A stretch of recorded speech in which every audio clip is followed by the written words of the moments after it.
let's see. Nope, we're going to go with, let's see, there. So, welcome to Anti-Oedipus, continued reading. I've got us moving a little bit backwards. You'll notice also I have a weird new system for sort of reading through all of these things.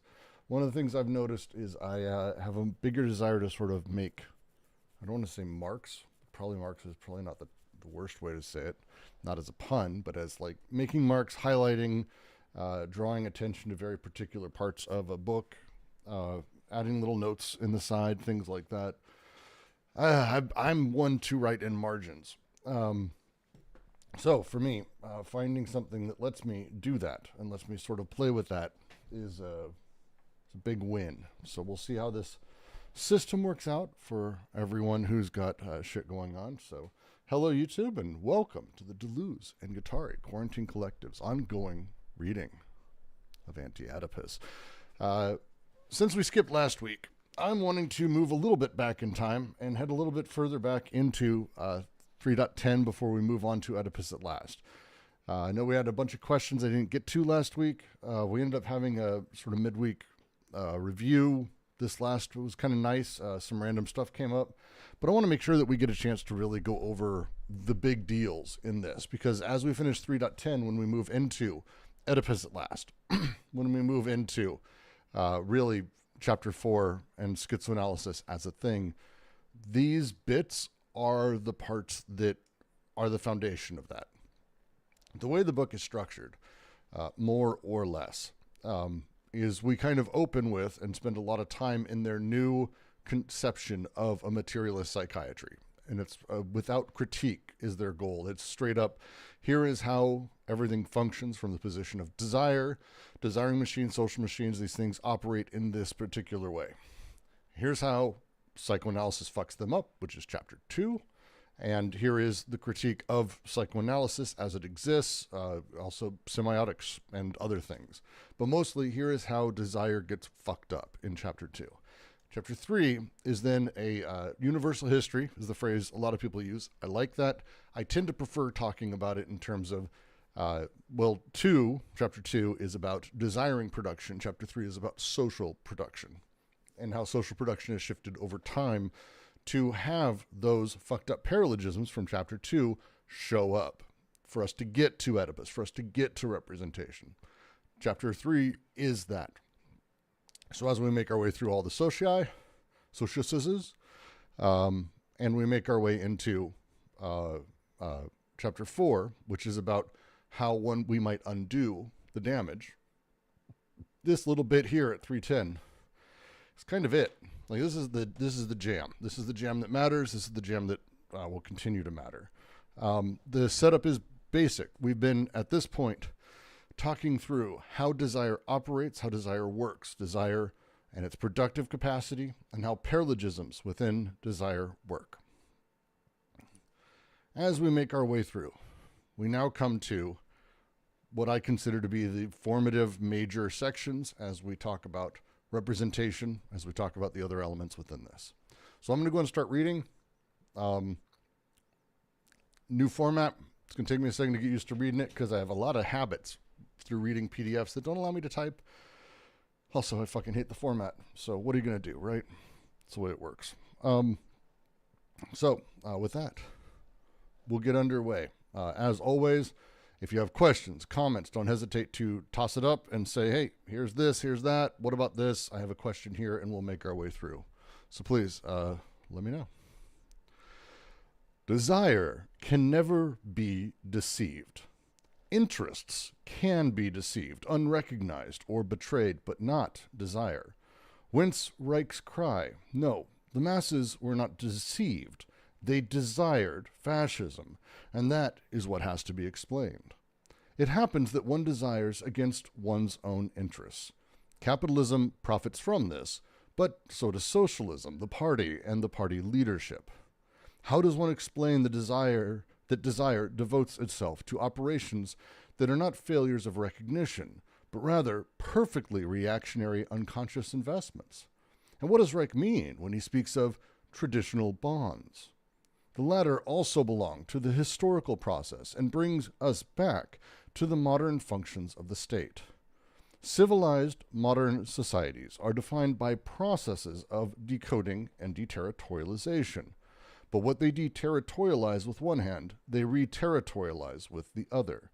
These neo-territorialities are often artificial, residual, archaic, but they are archaisms having a perfectly current function.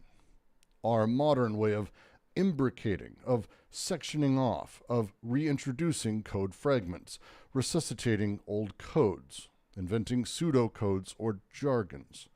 Neo-archaisms, as Edgar Morin puts it.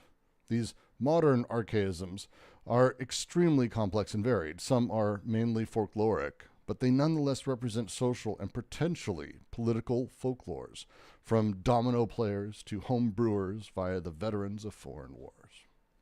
So before we move on to the next little bit down here, I actually want to just stop at this part in the paragraph. When we talk about desire, and this is one of the things I find as a thing that's worth taking a beat on, because again, this is the stuff. The way that they're talking here is the thing that matters. Desire itself cannot be deceived. This is not a thing about tricking desire. Desire doesn't mistake things. Desire doesn't make mistakes. This is wants make mistakes. Interests make mistakes.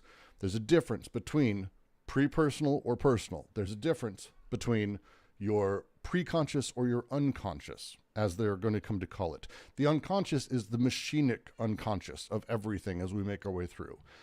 When desire produces signs, produces symbols, produces representations, our preconscious, our self, our ego comes out, and we have things we're looking at, we have things we're wanting, things we're choosing. This, deceived, is probably even the wrong word there, but it's probably the best for what they're saying, because it's interests that are the core of this. Interests can be deceived. When they talk about class interest, for example, and what class are you? It's whatever. These things, these can be deceived, unrecognized, or betrayed, but desire cannot. Wilhelm Reich wrote about the Nazis. It is not that the Nazis, the masses of Germany or Japan or Russia or Trump followers, it's not that they are deceived. This is not it. They desire fascism. They desire that. And that is what has to be explained. It is not that how did one get tricked? It is not a question of ideological bullshittery, of, well, if only they really could wake up, we could have a good conversation and I could teach them all about how things are supposed to be. Instead, it's no.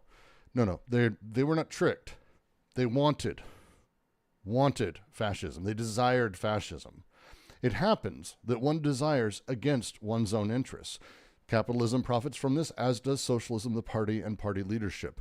The structure of desiring production inside of capital as a thing works within socialist, or what the USSR would have called, because this is what they're referring to as socialist. The communist of the Russian bloc, doesn't matter. Always. It's always this. Capitalism profits, or the party or party leadership profits. Someone profits off of this against one's own interests, the desire being placed there. So how does one explain that desire devotes itself to operations that are not failures of recognition, but rather perfectly reactionary unconscious investments? This is the question Reich put forward. What does Reich mean when he speaks of traditional bonds, which is we're going to be coming to?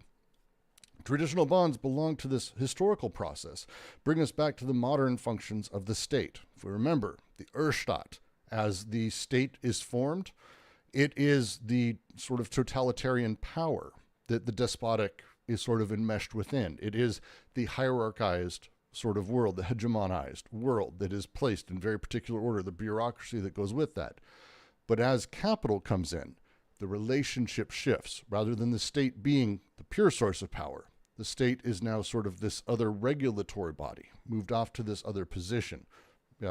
Read Marx, this Marx too. Civilized modern societies are defined by processes of decoding and deterritorialization. Civilized society, when this is The easiest way to do it is to literally take it sort of as a sentence.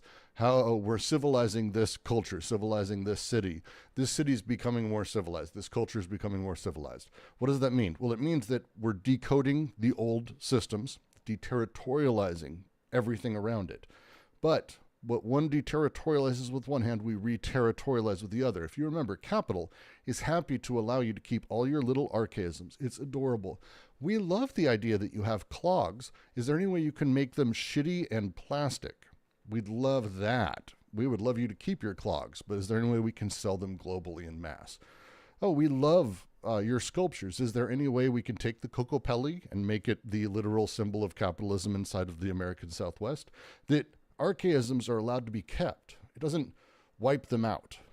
That's not at all what happens. Instead, it capitalizes on them. It turns them into something else in this new land, the new neo-territorialities. Wait. Hello? Hello. LJ? Oh, I'm sorry. All right.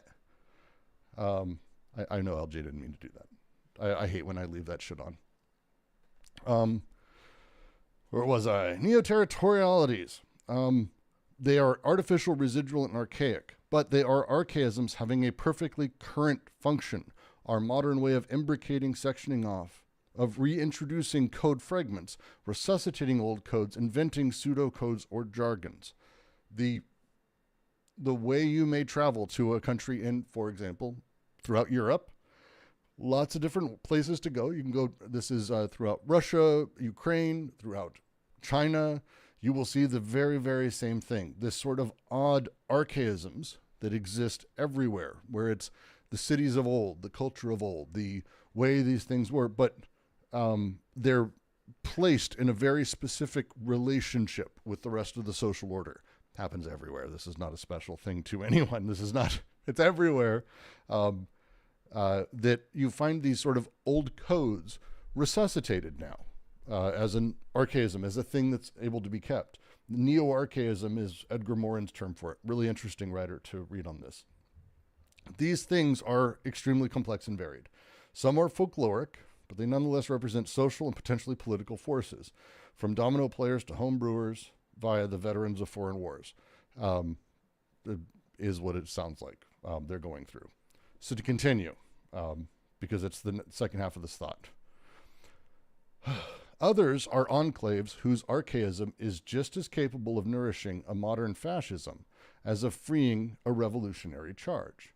The ethnic minorities, the Basque problem, the Irish Catholics, the Indian reservations. Some of these archaisms take form as if spontaneously in the very current of the movement of deterritorializations.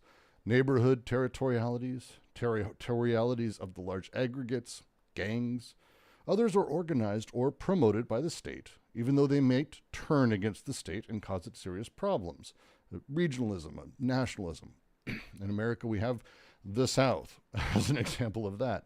The fascist state has been, without a doubt, capitalism's most fantastic attempt at economic and political re-territorialization. But the socialist state also has its own minorities, its own territorialities, which reform themselves against the state, or which the state instigates and organizes. Russian nationalism, the territoriality of the party. Proletariat was only able to constitute itself as a class on the basis of an artificial neo-territoriality. In parallel fashion, the bourgeoisie re-territorializes itself in forms that are at times the most archaic. There's a trend in the Uyghur areas of China to wear hyper-traditionalist Chinese clothing. Now, while they're doing this, they also tend to be party members, and they also tend to be deeply involved in sort of the higher strata. They're very much the bourgeoisie of the area. The very poor people kind of can't afford, actually, the very nice bits of finery that's required to wear such things. So there's this last little bit they're talking about here is sort of the thrust they're making their way down. The way that this works, the way that the state impinges on this, is kind of the same everywhere. The socialist state also has its own minorities, territorialities, which reform themselves against the state or are organized by the state. if you exist in opposition to the state, and that is the primary existence of your class interest, you're organized by the state. That's the way it works. You're not existing in another way. You're not in a revolutionary capacity completely outside of it. You're organized by the state. Against it, sure, but organized by it nonetheless. Stuck in that position, in that placement. This last bit, talking through, we see their critique of generalized class understanding very bluntly here. The archaisms take form as if spontaneously in the very current of the movement of deterritorializations. We have neighborhood territorialities or territories of large aggregates or gangs. The Italian area of Boston is still a thing, but certainly it was in the 70s, certainly it was in the 20s, certainly it was years and years and years before that. The areas of New York, Spanish Harlem as a thing, for example. There's areas that are very particular and very set up, and that are these new neo-territorialities, these new placements of class inside of these things, which are archaisms. They're the space within these things, how they're being held up, how they're being built. This setup, it's just as capable, as they say, just as capable of nourishing a modern fascism as of freeing a revolutionary charge. It's the phrasing I really like around this. The way that they sort of are talking about it right here, the Irish Catholics, the Indian reservations, these conceptions as they exist, for example, in Indian reservations is a great one. The way that we have given territory to the American Indian, the Native Americans, and the way that they've been using it and the way they've been given it, but also living in an archaistic way, but also through gambling and casinos and cigarettes and like a bunch of very modern touch points out into it. These enclaves are capable of nourishing a modern fascism just as much as freeing a revolutionary charge, which we also see, land back movements and other things. This comes in both ways. Again, they're organized by the state. They're going to do one of those. That's how this works. Does this paragraph make sense? Because it's about to get a little bit more specific. Is this good?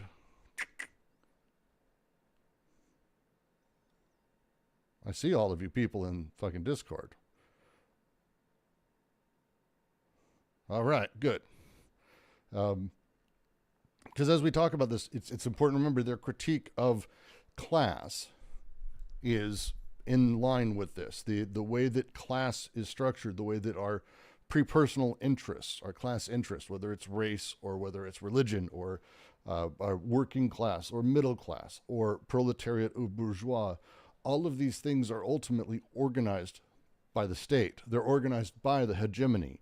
And as such, they're the things that can be tricked. They're the things that can be placed in very particular ways. It's important as we keep going to keep an eye on that. The famous personalization of power is like a territoriality that accompanies the deterritorialization of the machine as its other side.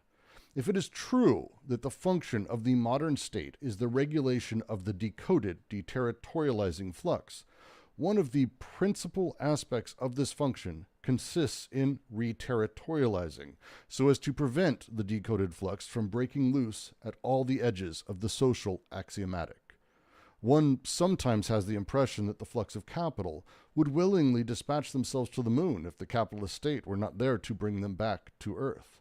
For example, deterritorialization of the flux of financing, but re-territorialization of purchasing power and the means of payment, such as the role of the central banks, or the movement of deterritorialization that goes from the center to the periphery is accompanied by a peripheral re-territorialization, a kind of economic and political self-centering of the periphery, either in the modernistic forms of state socialism or capitalism, or in the archaic form of local despots. It may be all but impossible to distinguish deterritorialization from reterritorialization, since they are mutually enmeshed or like opposite faces of one and the same process. If you come across people generally, and they talk about D&G, and they're like really excited about deterritorializing things, give them a side eye. This is kind of, this last little bit, kind of a big deal. Also kind of breaks apart a whole bunch. Not just because they say it, but because it works this way. When we talk about this sort of sense-making capacities and how the elements of things are sort of brought together, when we talk about the territorialization of things, the blocks of things and the worlds that they exist in, which is the territorialization of things, the worlds they exist in, when we talk about them being destroyed, eliminated, deterritorialized, there isn't like a process where it's like, here's this, and then there's the reterritorialization, and I spot one and then the other. You can't even tell when one's starting and the other's beginning. You can't even tell when it's one and not the other, because these things together are a process that are enmeshed into each other. So for example, at what point as a thing were, let's take a fun one. What would be a fun one? When was the Italian part of town decided in Boston? It's the example I used earlier. It's not a thing that happened. You don't know this happened until it's done, right? Italians moved to an area. More moved to an area. They moved everywhere. It's not like they weren't, like some places they weren't, but they moved everywhere. But then they began concentrating. At some point, it was known that it was the Italian area town. That's it. That's it. This is the process. It is, at the same time, the deterritorialization of the old way, the reterritorialization of the new, but you kind of don't know what's happened until it's done. And then you can't really say where it started or where it began. Sociologists spend a lot of time on talking about like neighborhoods of things or groups of people and how they select each other. We live in a space where it's online, and you are absolutely like free to spend some time studying any in-group or odd social order that exists on YouTube communities, for example, or Discords or fan bases or fan communities for video games. When did it happen? When was the deterritorialization of the old and the reterritorialization into the new happening? There's points you can talk about, but can you say it's one and not the other? Not, I don't think so. It's not really how that works. The closest you get is some newer thinkers in anthropology who spend a little bit of time on this. I'm not going to get his name right. God damn it. Cannibal Metaphysics is a book that plays with this, I think, en masse very, very nicely. But again, he doesn't at any point say, now is when the reterritorialization, it's not really how his thing works. It's not really how he's doing things, because these things come together. It's not how we sort of set up, if that makes sense generally. I'm glad you like the filter, Invix. It's I'm trying to go for like a retro view on that thing. I'm trying to figure out what I want to do with me, because I'm a square block and that sucks. I need to do something more. I kind of have a whole thing that I'm working on, but I kind of like the visual of this because it lets me do really fascinatingly interesting stuff. So we can go like, for example, the important things, and this is the important things, is deter and reter. They are enmeshed within each other. There is no, this is that, this is the other. And this is kind of the big point that they've got as we talk about it. Because, again, tricking, you might say, the way that our conscious or preconscious interests can be fooled happens through claims like this, happens through the claim that they're noticing, oh, they're destroying this, they're breaking that apart, or they're rebuilding this, or they're putting this in place. Deterritorialization, reterritorialization go together. You don't get them separately, not within capitalism. And none of us are outside capitalism. That's not really a thing we get. Yeah. I like the phrasing also. It's more as a coincidental thing. But if you haven't been paying attention online lately, GameStop had a stock, for example, that went to the moon, or they thought it was going to go to the moon. I don't think this is where they got the phrasing from, but very much this is the thing that they're talking about here. To the moon. The setup we're actually talking about is this idea of, hey, it feels like one has the impression that if capital would willingly dispatch itself to the moon if the capitalist state were not there to bring it back to Earth, this is almost identically the very particular thing that happened with the GameStop stock and the claim with it, that it would have gone to the moon. They say this fucking phrase. It would have gone to the moon if the state, if the regulatory bodies hadn't stepped in to stop it. That's not true. It's GameStop. Come on. But this Bitcoin to the moon, the phrasing of this and the setup, if only it wasn't regulated. But there's things there. There's reasons for this. This, again, it's not accurate. But this is the impression one has. This is the preconscious understanding one has. And we're going to be getting into why. This essential aspect of the regulation performed by the state is even more readily understood if one sees that it is directly based on the social and economic axiomatic of capitalism as such. It is the very conjunction of the deterritorialized flux that delineates archaic or artificial neo-territorialities. Marx has shown what was the foundation of political economy, properly speaking, the discovery of an abstract, subjective essence of wealth in labor or production and in desire as well, it would seem. Quote, it was an immense step forward for Adam Smith. Oop, I gotta go back to the top now. Oop, oop, oop, oop, oop, oop, oop, oop, oop, oop, oop. I used to spend a lot of time on microfiche readers, so I kind of made a microfiche reader. That's what it really is. Society, at least. Wait, this is not the right page. Is that the right page? That is not the right page. Where are you? Boop, boop, boop, boop, boop. Did it not sort it properly? Where did it go? 1 second. Having trouble with this program now.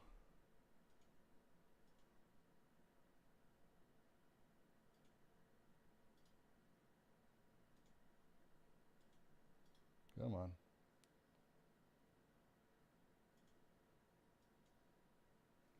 Really? Really? I clicked the wrong thing there. Excellent. This is going to be a second. Sorry, everyone. Oh, no. This could be broken now. I could have broken it. This is what happens when you code your shit, man. Do your own stuff, and you fuck everything up. All right, 254.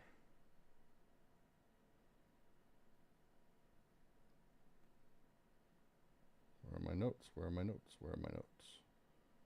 Did it not keep them? It should have kept them. It was supposed to keep them alive.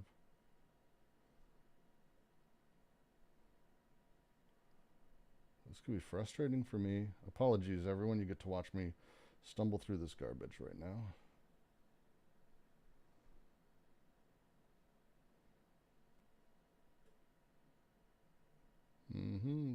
Oop.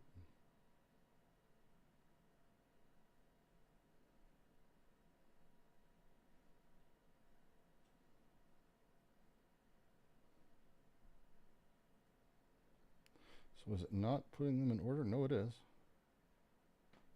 That would be it.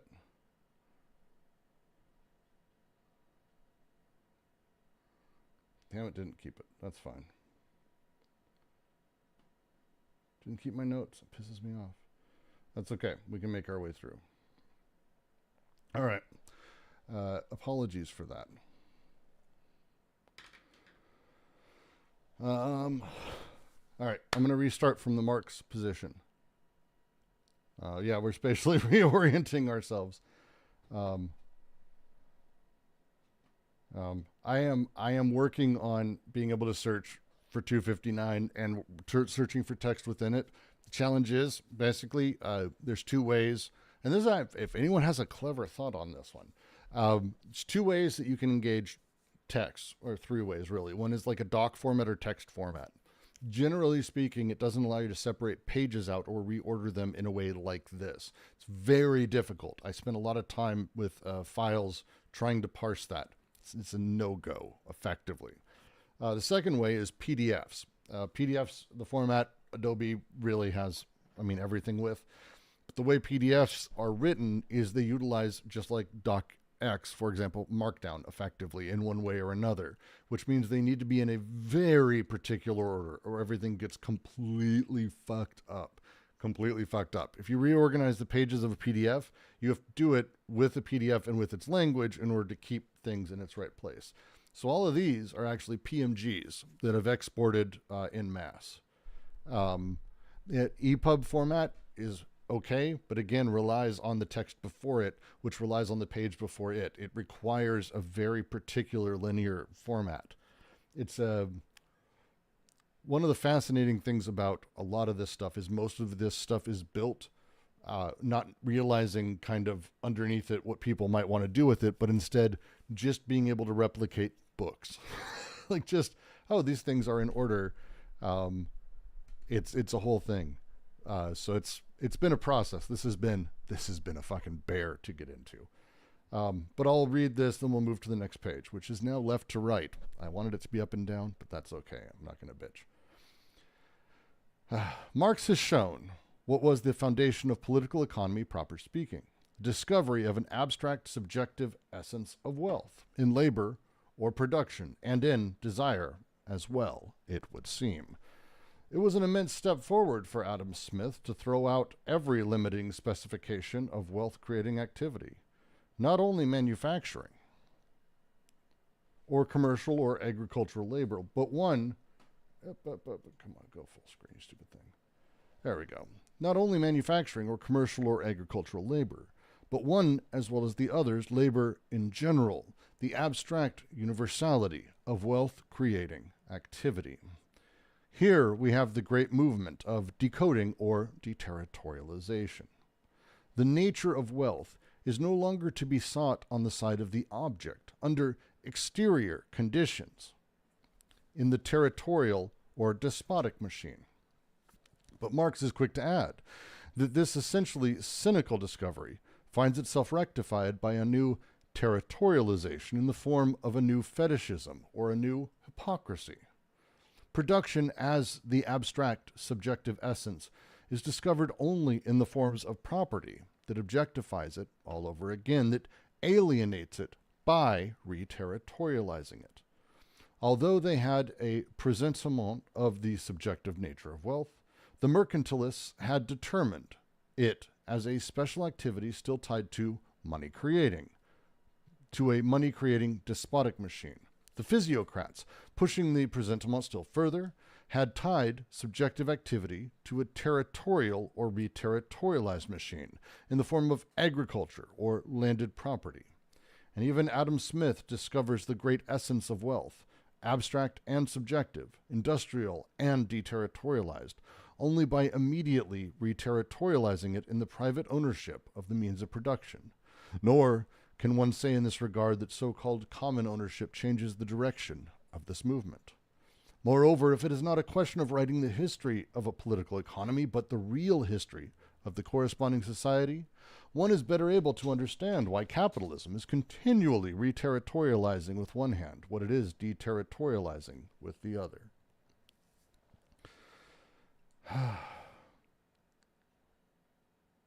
Hello, guys. It seems that the naturalist. Hello, Brooks. Hello, Overview. Hello, everybody. It seems that the naturalist mystic, mystifies, right, the question about political economy. So, Marx was right. I will admit that Marx was right. And he recognized in the, if you read the volume 1 of Capital, right? I'm doing, Atlas, Sisyphus' job to read the 3 volumes with other Marxist, early work, right, recapitulate what Marx said. And he recognized that land, the idea of land as a commodity, is something that is after the French Revolution, right? It's happened after the French Revolution. It does like the idea of land is the idea of like commodification of land is after the French Revolution, and he went against like Marx went against the naturalist, right? The idea that like productive forces like represent commodities in itself, and he called it commodity fetishism, right? Rather than like representing commodities, right? Exchange through abstract human labor or the time necessary for producing this commodity. The naturalists or the mystics, we should call them the mystics, right? The mystic naturalists, they kind of like a relation between commodities with themselves rather than individuals who exchange commodities, right, in a social form, right? And yeah, like you have to credit Marx with this, like, I guess, discovery, or analysis, I guess, right? Well, I mean, I do, and Deleuze obviously does. I think that's Yeah. clear. Um, and the way it goes about it, I think, is again to talk like through the process of the thing. This great movement of decoding or deterritorialization. The nature of wealth is no longer to be sought on the side of the object under exterior conditions in the territorial or despotic machine. Um, the palace at Versailles. I mean, it is like the one that comes in my head the most clearly. It's not that wealth is any longer to be sought in very particularly the object or on the side of the objects. The golden egg, the Fabergé egg as a thing. Still, we have these, but they're archaisms ultimately. What actually is going on here? The play is that understanding of what labor is and how labor capacity operates is cynically discovered and rectified by a new territorialization and this new fetishism, this new hypocrisy, this new setup that is happening under capital. And again, this will continue to happen. This is the process of the deterritorialization, reterritorialization combo that hits things. So labor, oh, we've got this. So actually, it's not really this other thing. It's not really the object. It's on the side of this. So suddenly it shifts into no longer the object, instead really just capital itself, to be perfectly frank. I mean, like, it's just the hoarding of capital and the earning of capital and having of cash itself, the wealth itself, rather than really how it surfaces. There's this great book I read that has always stuck with me, the change in the last 300 years when it comes to what wealth means and how it's shown off. And it happened really the last, you could say actually like the 1900s as a thing. At the very beginning, how did you show off your wealth? Well, you did it by having golden candelabras and chandeliers and huge homes with, garish fucking golden statues and all kinds of just wild, ostentatious views of wealth. That changed midway through the 1950s, especially as industrial production became a thing, when suddenly everyone could sort of have something that looks exactly like it. So everyone could have, and did, have like garish golden candelabras and chandeliers and golden statues. My grandparents' house had fucking these fake golden like lions by the front door, like, and they were not in a wealthy area. Like, it was the thing that a lot of people did. And so what happened in the 50s and 60s is there was a turn towards minimalism, and how you actually showed your wealth was by having less, by having, oh, look, this is our bathroom. Well, where's the sink? Oh, there's a block you press and the block comes out and it's a single piece of cement. Like, the minimalist aesthetic, which is incredibly expensive to have done. It just flatly is, because it's not mass produced. It's hand produced on the spot. It's very labor intensive. So this became the way that people showed off wealth very quickly. And now it's, I think, pretty much standard bearing, the way that all of this works now. It's kind of fascinating that way. And this is what they're getting at. Sorry, go ahead. To put it in Lacanian terms, the desire precedes the virtual image, what Deleuze talked about, the virtual image. But I guess We're I'm not at the image expert yet. of Deleuze. We're not at images yet. We're going to get there. We're like 2 paragraphs away, because this is the point here is to talk about, hey, notice this is the stuff that's happening, that there's desire is not being tricked, that we have we have images, we have representations, we have the class consciousness, we have your interest that is being played with and fooled and fucked with.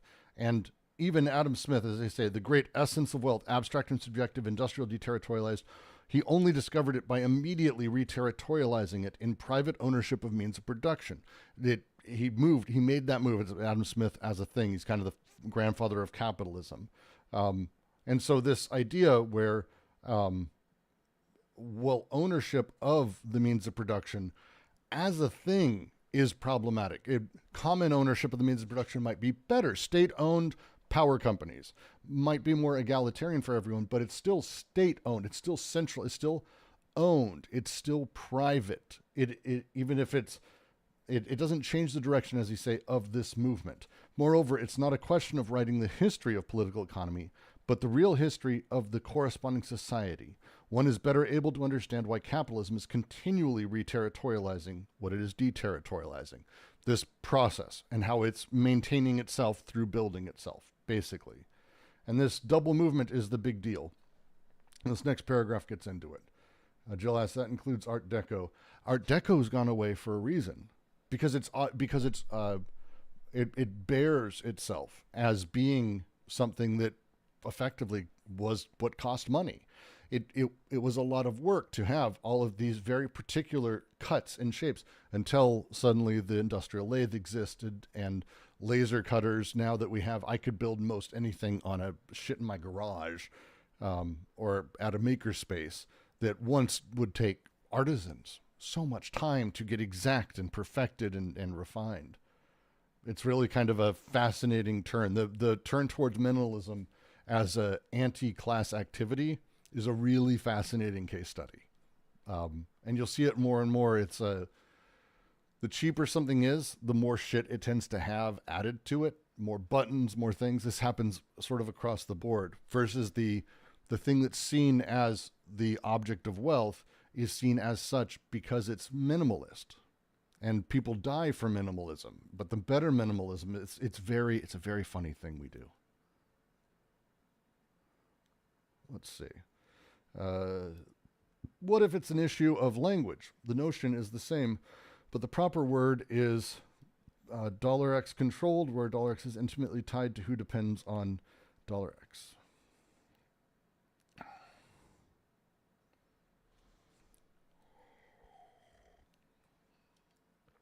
Might need you to restate that. I'm not following the question, sorry. I'll come back to it, though, because I do want to move to the next paragraph. Making sure we didn't get any other questions. All right. Art and art movements in general work a bit differently for a minute. We'll get it, the double movement. Everything goes through this. Everything. That includes art. Everything goes through this double movement. So let's talk about the double movement. Okay? If you're all down, we'll talk about the double movement. All right. In Capital, Marx analyzes the true reason for the double movement. On the one hand, capitalism can proceed only by continually developing the subjective essence of abstract wealth or production for the sake of production, that is, quote, production as an end in itself, the absolute development of the social productivity of labor. But, on the other hand, and at the same time, it can do so only in the framework of its own limited purpose as a determinate mode of production, the production of capital, the self-expansion of existing capital. We'll come back because this is kind of the big deal. Under the first aspect, capitalism is continually surpassing its own limits, always deterritorializing further, quote, displaying a cosmopolitan, universal energy which overthrows every restriction and bond.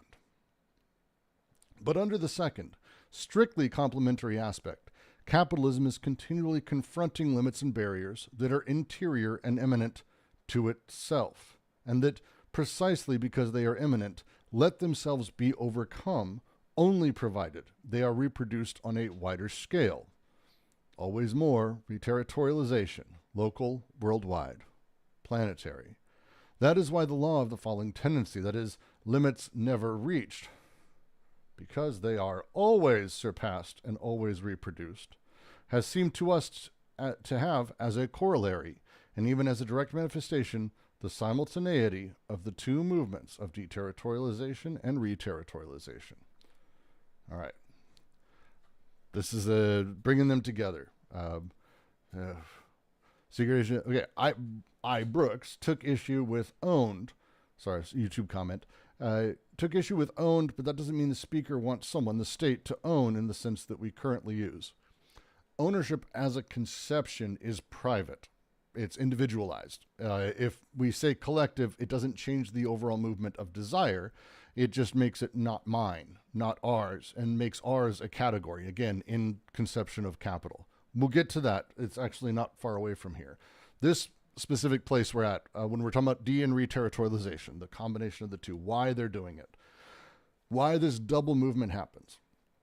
On the one hand, capitalism proceeds by continually developing the subjective essence of abstract wealth or production for the sake of production. Production as an in itself absolute development of social productivity of labor. This is the capital takes everything and turns it into this. This is the movement of understanding what it takes to make a thing, what it takes to build a thing, and all the parts that it takes to do it. I use the example of a pizza maker often. Pizza maker isn't just a pizza maker. There is every part of that job that goes into it. And if we can quantify and build those and change that and understand production as production itself, we can break those apart even further. It's not a pizza maker. It's the dough spreader. It's the dough roller. It's the dough maker. It's the sauce spreader. It's the cheese grater. It's the cheese placer. It's the pepperoni placer. It's the pizza cooker, the oven mover, all of the shit, the boxer, the cutter, the delivery, every single piece we can break down and we can do more with. There's things that could be done to sort of shatter this is the only way to make pizza. Instead, all of the different things can be deconstructed and rebuilt and reconnected. We could do that. But wait, that's one. On the other hand, capitalism can only do it for one reason. This is why we reterritorialize, because we don't give a shit. We don't break this down for the pizza maker to not have to do half of his job, which would be cool. That'd be cool if we could do that. Just like find jobs that suck and figure out how one guy doesn't have to do all of it. That's not the reason, though, that it happens. It's not the goal. It's not the thing that orders everything behind it. Capitalism works very particularly. It does this only in the framework of its own limited purpose as a determinate mode of production, as production of capital, as the self-expansion of existing capital. There's a great documentary called White Cube. I recommend it because it very much speaks to this challenge as a thing. White cube is an old term for modern art museums because the white cube that paintings are hung in to decontextualize them from the world is very intentional. And it's been a thing people are aware of and have talked about for longer than I've been alive. I want to say 50 some years, I think, as a phrase. Well, one of these guys who's a little bit smarter than all of us decided to make art in, I'm going to say Congo, I'm going to say Kenya, a country in Africa. I believe it's the Congo. And what he started doing is getting people to make art with local cocoa and a handful of other sort of ingredients that are the most brutal part of trade with them. And then took those sculptures and sold them for good money in Amsterdam, where, most cocoa, it's a number one importer of cocoa, I think, in the world. And we'll just say has a history with the Congo. Would be a very nice way to put it. That setup is done because the only way that a thing can be produced is necessarily for the expansion of capital. They can't just make art and survive. They have to do it for the expansion of capital. You have to build it for this reason. You have to build for a purpose. There has to be capital involved in that process. Now, art, we pretend exists outside of this. Science, we pretend exists outside of this. We'll get to how those operate. Philosophy, we pretend exists outside of this. Sure, all of that's great. But production, when we actually talk about production, it moves in. Belgium had the history with the Congo. Yeah, Amsterdam has a different one. The guy goes into it. White Cube, great documentary. Please check it out. But again, the double movement. We break down as capitalism finds things. It breaks down all the parts. But desire, as a thing, the machinations of desire, the social structure of it, is directed towards that second half, which is the recapture, the reterritorialization, the placement of it in terms of its profit seeking. So LJ corrects me. It's not an old term. It's just a normal term. There's a history of it. I went over this on a stream a little bit ago. The history of the term white cube comes from, well, I think 40, 50 years is kind of old. Doesn't have to be. And it is just a very dominant form of art galleries. Really interesting documentary, though. So we have, on the one side, as they say here, under the first aspect, capitalism is surpassing its own limits, always deterritorializing further. It has a cosmopolitan, universal energy, which overthrows every restriction and every bond. Oh, how great. But under the second, strictly complementary, capitalism is confronting limits and barriers internal and immanent to itself, and that precisely because they are immanent, let themselves be overcome only provided they are reproduced on a wider scale. The limit of capitalism, when they talk about internal or external limits, capitalism's constantly pushing outwards, but this internal limit, internal requirement, thing that cannot be passed when we say limit, the internal limit of having to create more capital, having to be geared in a very particular way that is always set up and is always pushing. The reason this is in capital, this is in our wages, this is inside of how we very much deal with these things, all of us. This is how we come to sort of engage with capital as a thing. This is the internal immanent limits of capital placed within itself. As we're dealing with that, the only way that it works is if it's being replicated again and again and again and again and again and again and again and again. And this setup, limits never reached because they are always surpassed and reproduced, has seemed to us as a corollary and even a direct manifestation.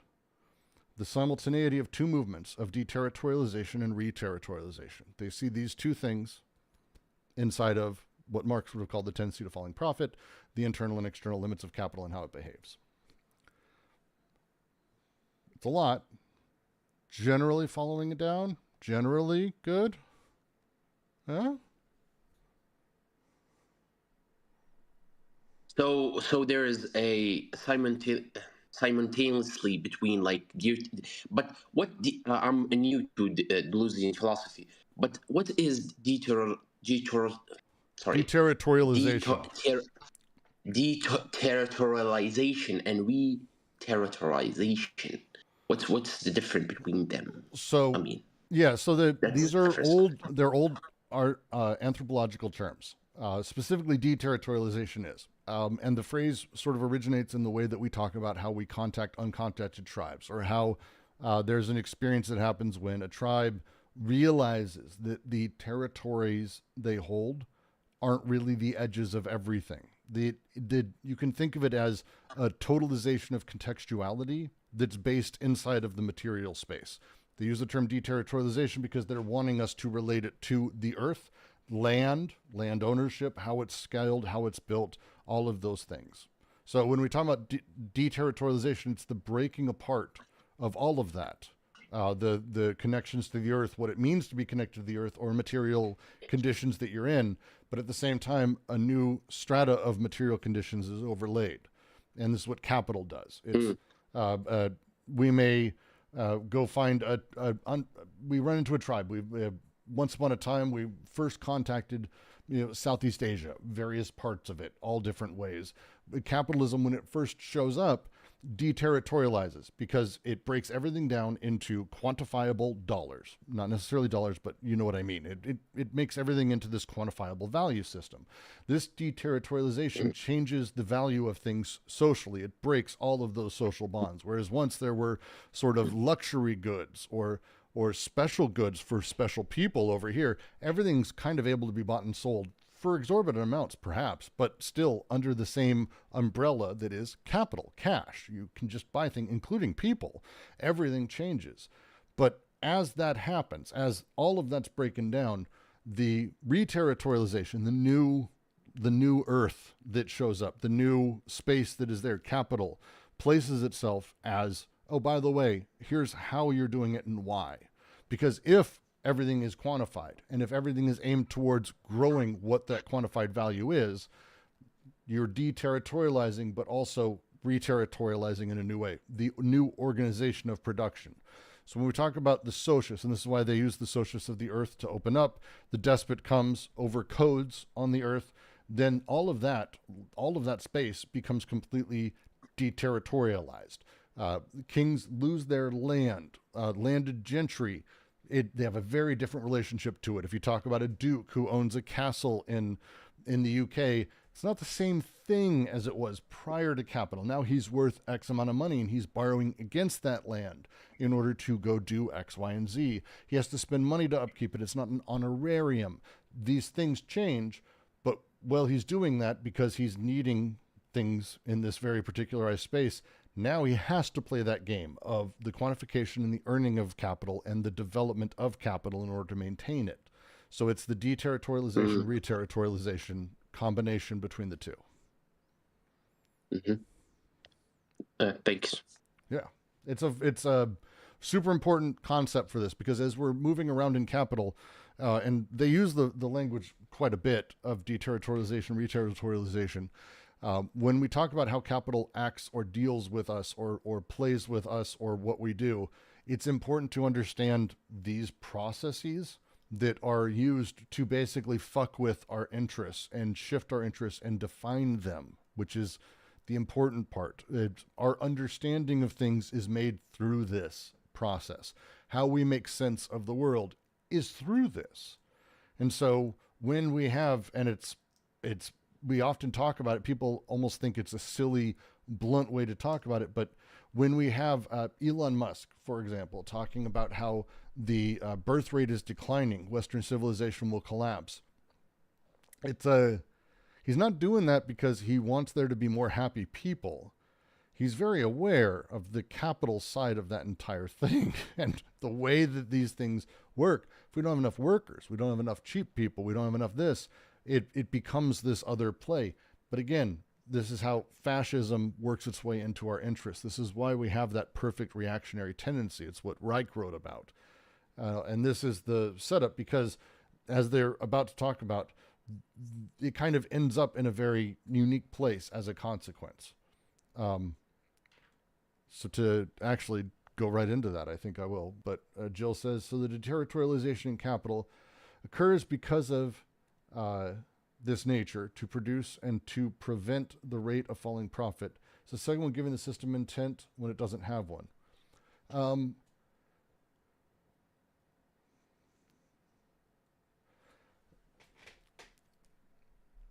trying to figure out how to answer directly, because rather than say like go back and reread, I don't want to be a dick like that.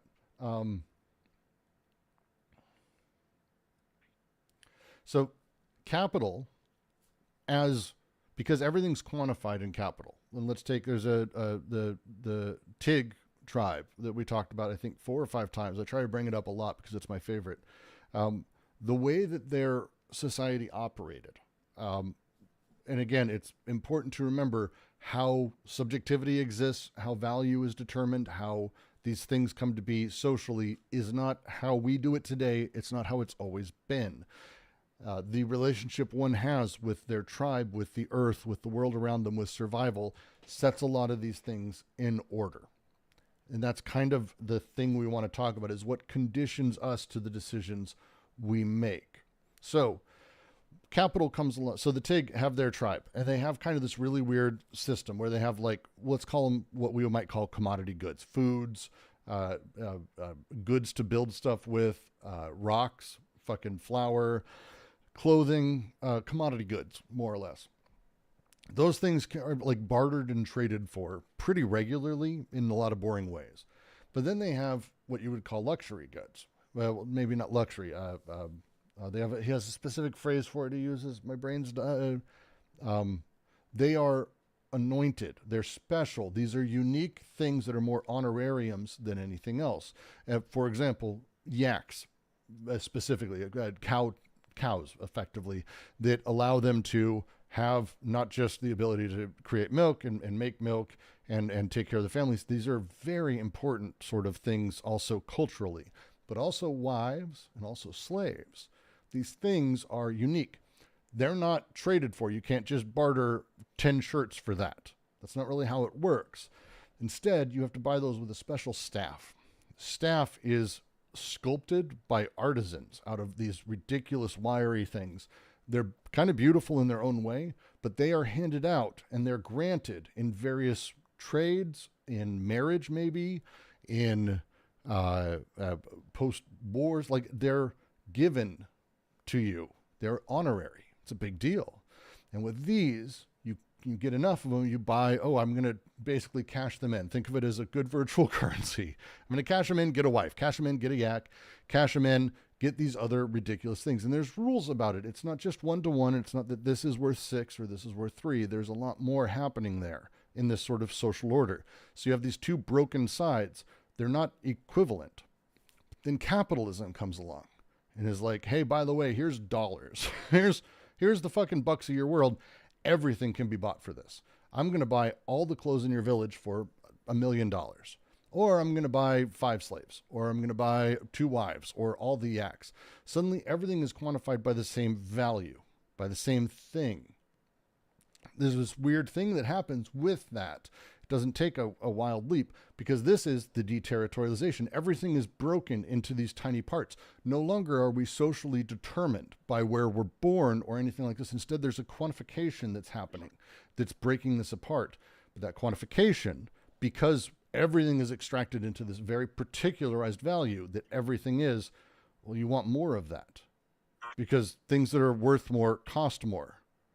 Suddenly, the need for capital is not only built into the system itself, but the need for capital to produce capital is built into the system itself. And so now the meaning process, the development process of how we come to value things determines that. There's a reason, for example, that a bookmaking machine doesn't cost the same amount as a book. A book you purchase, you own, you read, happy day. A bookmaking machine produces books that you sell. A bookmaking machine is an investment that produces more capital than you put into it, possibly, depending. That setup is what conditions these things. So the natural side of this, and this is the other half, the falling rate of profit is more complex than I'm going to be able to give sort of a short version of it for, but this is how this happens to come along. We have the new happy invention, the new thing that is the bookmaking machine or the staff making machine or whatever it is that produces things people need and does it in mass. And it makes everyone's lives a little bit better. Whatever we want to say, this is kind of the nature of industrialization. It makes everyone, I don't have to be the guy who's making pizzas all day alone. I have a machine that helps me do part of it. I have an oven that takes care of the movement of it. Things that make my life a little bit easier. If you've never mixed 5 pounds of fucking pizza dough by hand, go fucking do it. You're going to buy a goddamn mixer. Like, these things make life a little bit better. That's great. But the challenge is that thing goes out and then makes X amount of dollars. But I need to make more money because the next thing's going to come along. And I can't just allow this sort of freely to go. I can't allow the profit that's happening. I've got to hold on to it, because as I hold it, it's going to allow me to continue to buy more, to have more, to keep getting more. The nature of capital, it conditions itself in this direction. It was not a dumb question. It was not a dumb question, Joe, at all. Trust me. I hope I didn't over-explain and I wasn't trying to be rude. Like, it's worth going over, because it's a really fascinating interaction in capital that people do not spend a lot of time on in Marx, and speaks quite a bit. So Jill, no, not stupid. And Roger's here. Roger and Josh's is here. I've got multiple people here who will interrupt me and tell me I'm being stupid at any point. And Roger will tell you, I ask a lot of stupid questions for a very, very long time while we're reading this. He will laugh at me. He will laugh. You will hear a French accent come up and say, yes, Brooks is very dumb sometimes. Says, no dumb. No, no. I don't think you are dumb.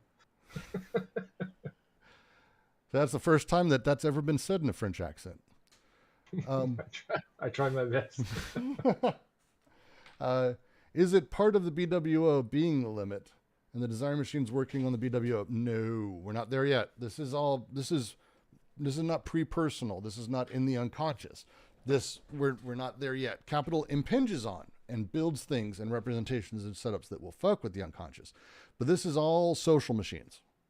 It's all social machines across the board. That's where we're at. We'll get to it. Don't worry. These things cross over very soon. Can I ask this stupid question? These representations are in what sense? These representations, these are in a Kantian sense or in a Hegelian sense. You'll have to wait. You'll have to wait because my answer is just going to be like 3 hours long unless we get to the part which we're not far away from. Like we're getting there. Like we're really close. We're like, I think 3 paragraphs away. So we'll get there. And also not a stupid question.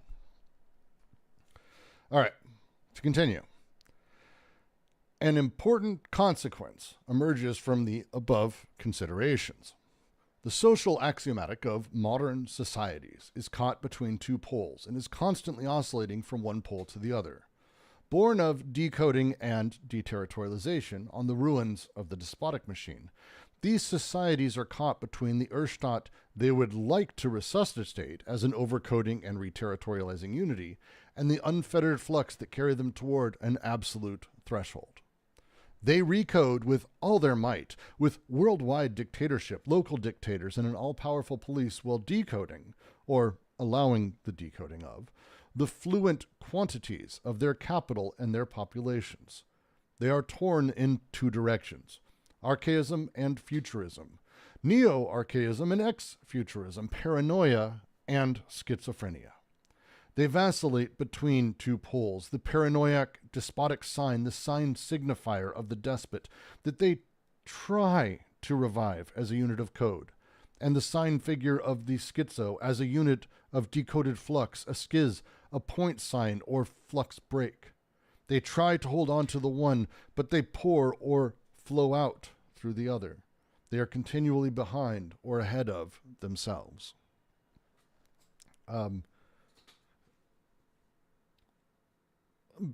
Matt Walsh, Ben Shapiro, Donald Trump, Trumpians.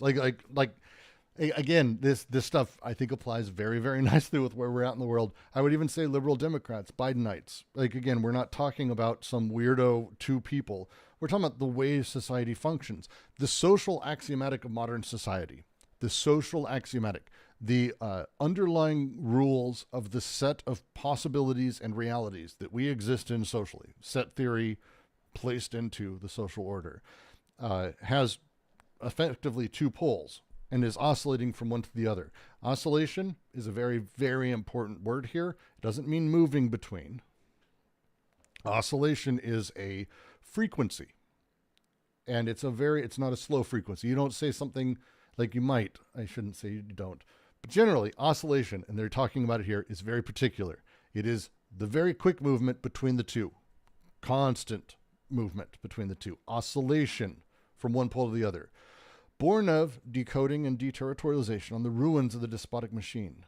These societies are caught between the Urstaat they would like to resuscitate as an overcoding and reterritorializing unity. This is the hyper-conservative right wings of everything. And then the other side's the liberal Democrats. Or even the left. Fuck it. This is the left too. But just people who are looking for any form of protectionism or social welfare or anything. So it's just not the right wing. It's not just the right. It's the hey, we want something to protect us. We want some overarching state-sponsored health care, for example. And again, this is not me saying it's not the right thing. It's not the thing to vote for. It's not the thing to play for. This is not the play they're talking about. They're not having this conversation. They're talking about how subjectivity is produced. They're not adding an ethical specific to any of this yet. We'll get there, but they're not doing that. This is how these things are produced.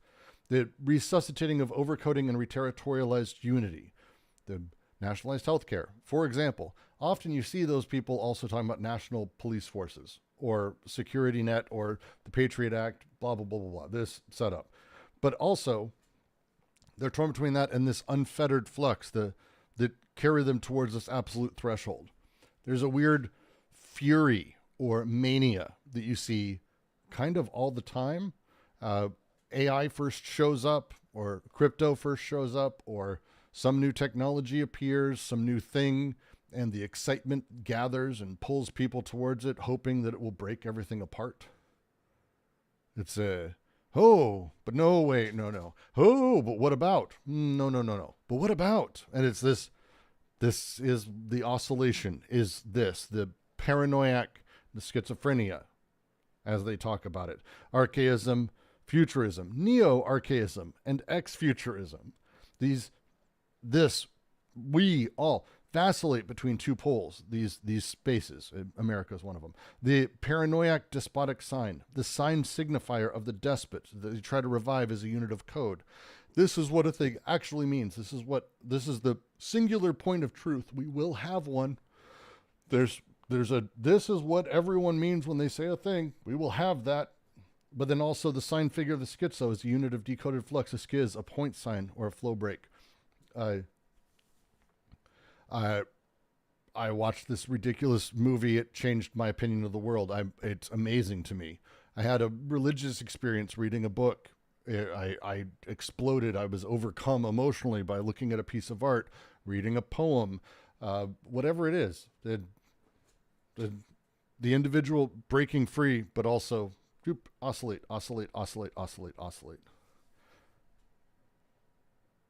Wicked radiation oscillation is relative to physics. That's why he's using it. Incubation is not more appropriate at all in any way. Accelerated adaptation is not it. It's switching between the two, and there is not a start between one or the other. It's the reason that he uses the term oscillation. Oscillation is very particular in the fact that there really isn't you wouldn't say a 60 hertz wave starts at one or the other. Like, it's not a fucking trough or a hill. It doesn't start at one or the other. It's not really how it works. I mean, we could bend it down, but that's not how oscillation operates. It is a constant between the two, and movement between the two, and a variability between them. That's the reason. You mean? Say again? A flux. A flux. I mean, a dialectical movement. Yeah. Yeah, the fluxion, the derivative x derivative y is the entirety of the point.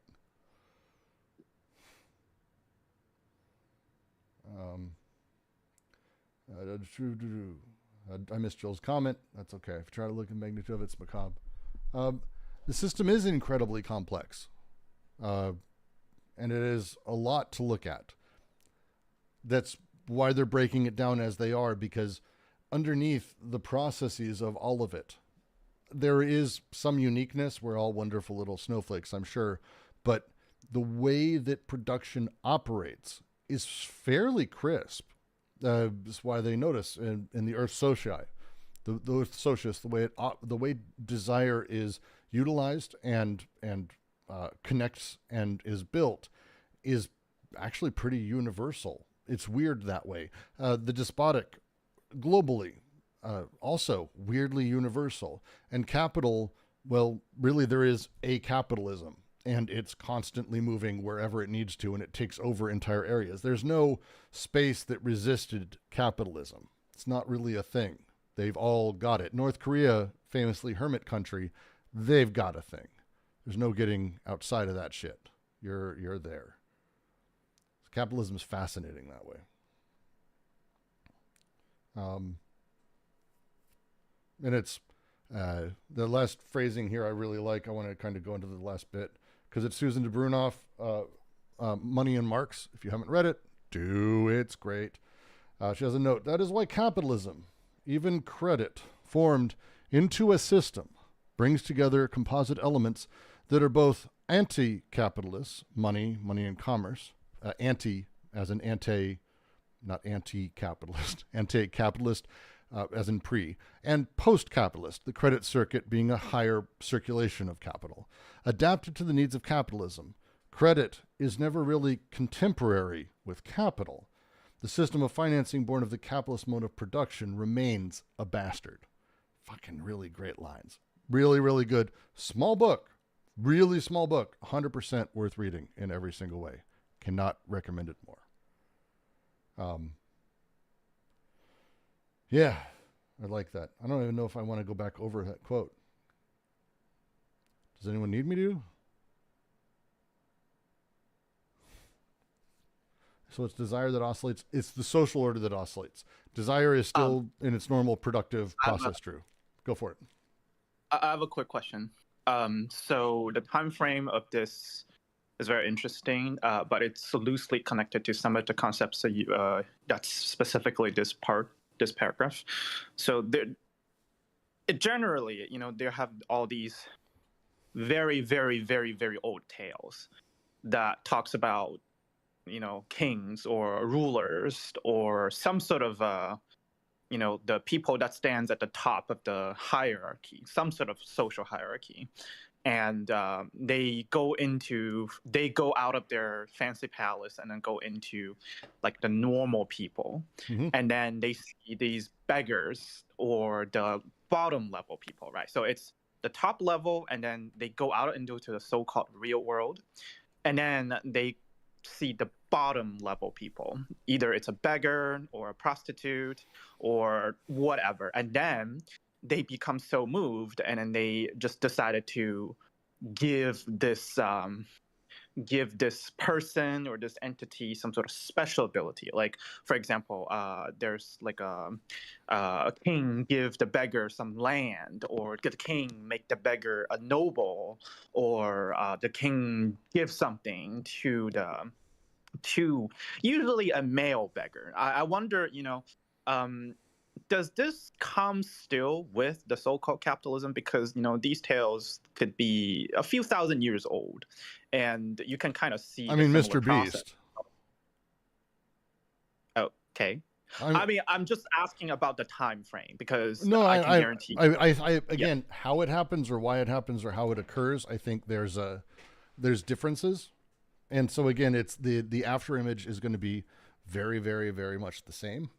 It's like, it is a wealthy person in power is moved and gives someone a thing, or they do it because of X, Y, and Z, or whatever the reason is. But they anoint someone being special. This happened at Kings. My kids, we just watched Aladdin for the first time, and Princess Jasmine goes down into the place among the poors, and it turns out this guy is going to end up being the fucking sultan.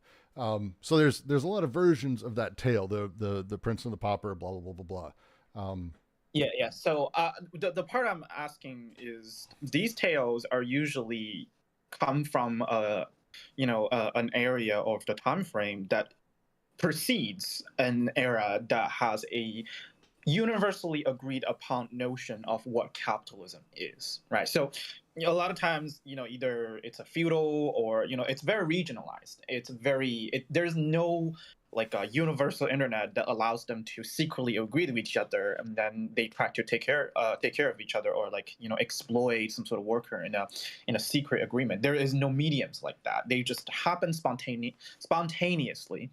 I wonder if that described the same beginning and describe the same end. Although, the process in the middle might really differ greatly, depending on the place, the race, the countries. But you said the after image is the same, right? Like, does it start from the same thing and it ends in the same thing, but somehow the process is just different?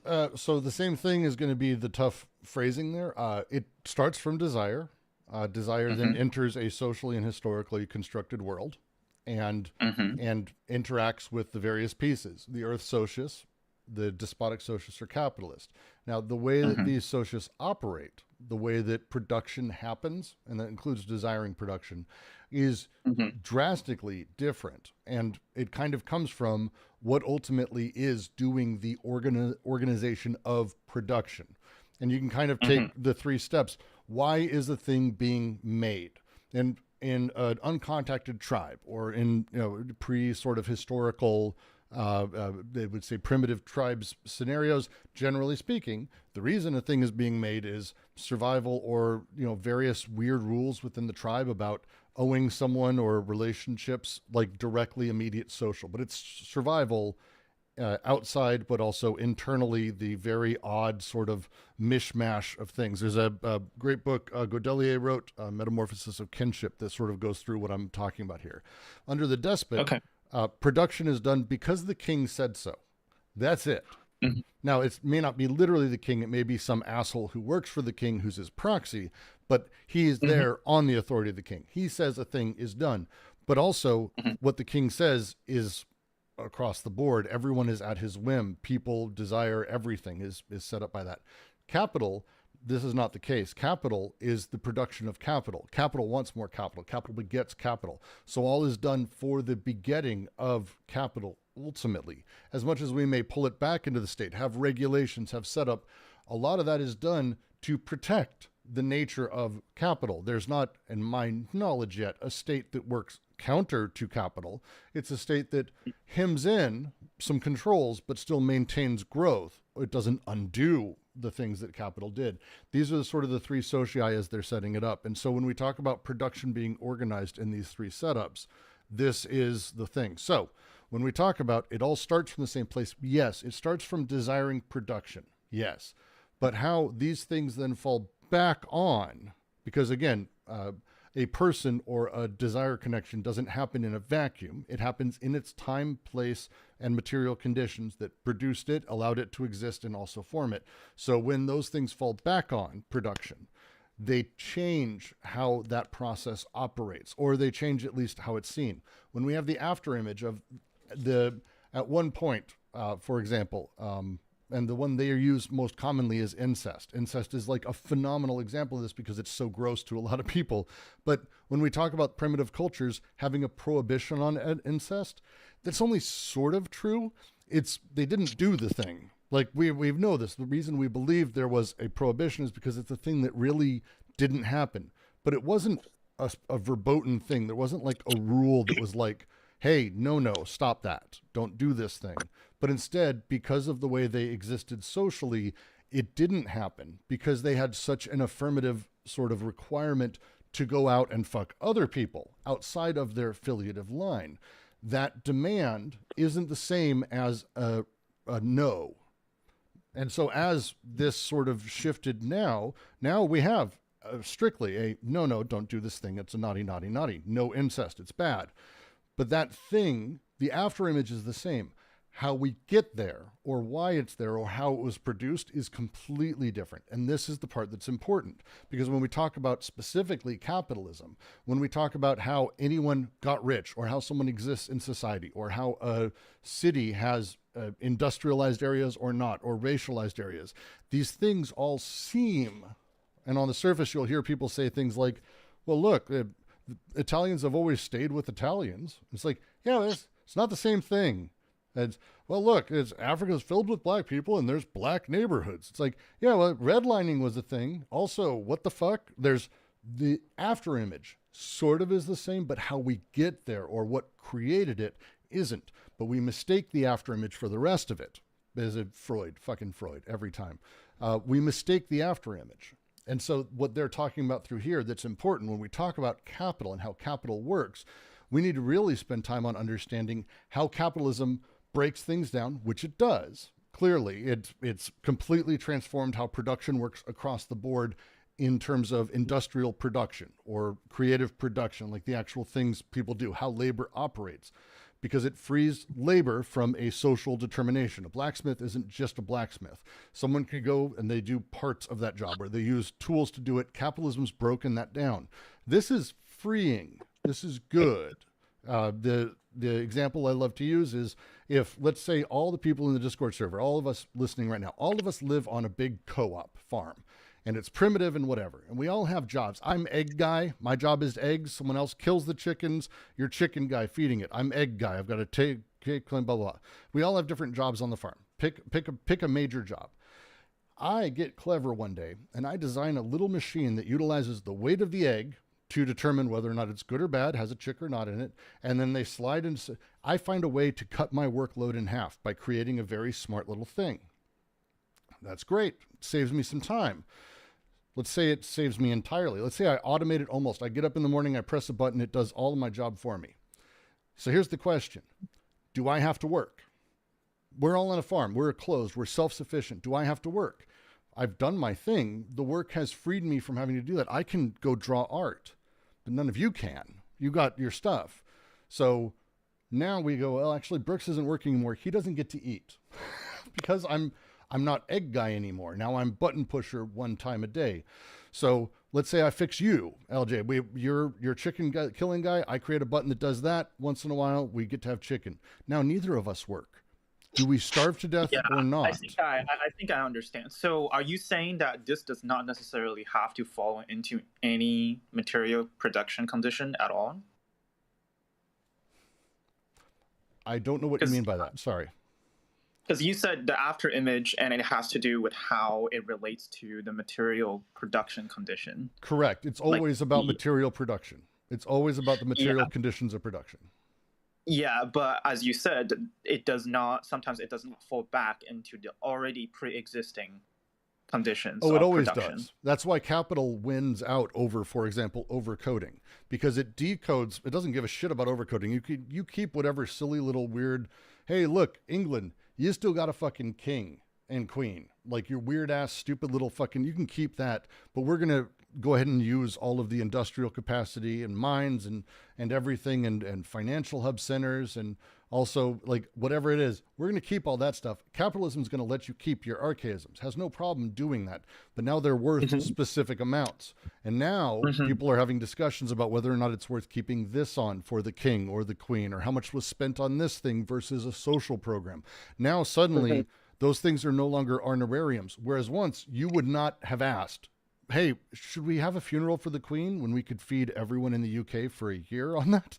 Like, it's a real fucking question. You would never have asked because it just worked differently in production. It worked very differently in production. What's wrong with my volume? I'm sorry. Am I too loud again? God damn it. No. No, it's YouTube. It's a whole thing. Sorry. I'm probably getting too loud. So, as you said, the production itself, are you saying it's always come back to recoding and decoding material production?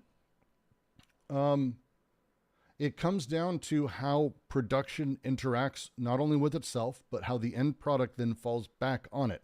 Again, capital falls back on production. After we've made our happy little egg thing and everyone else is working, capital shows up.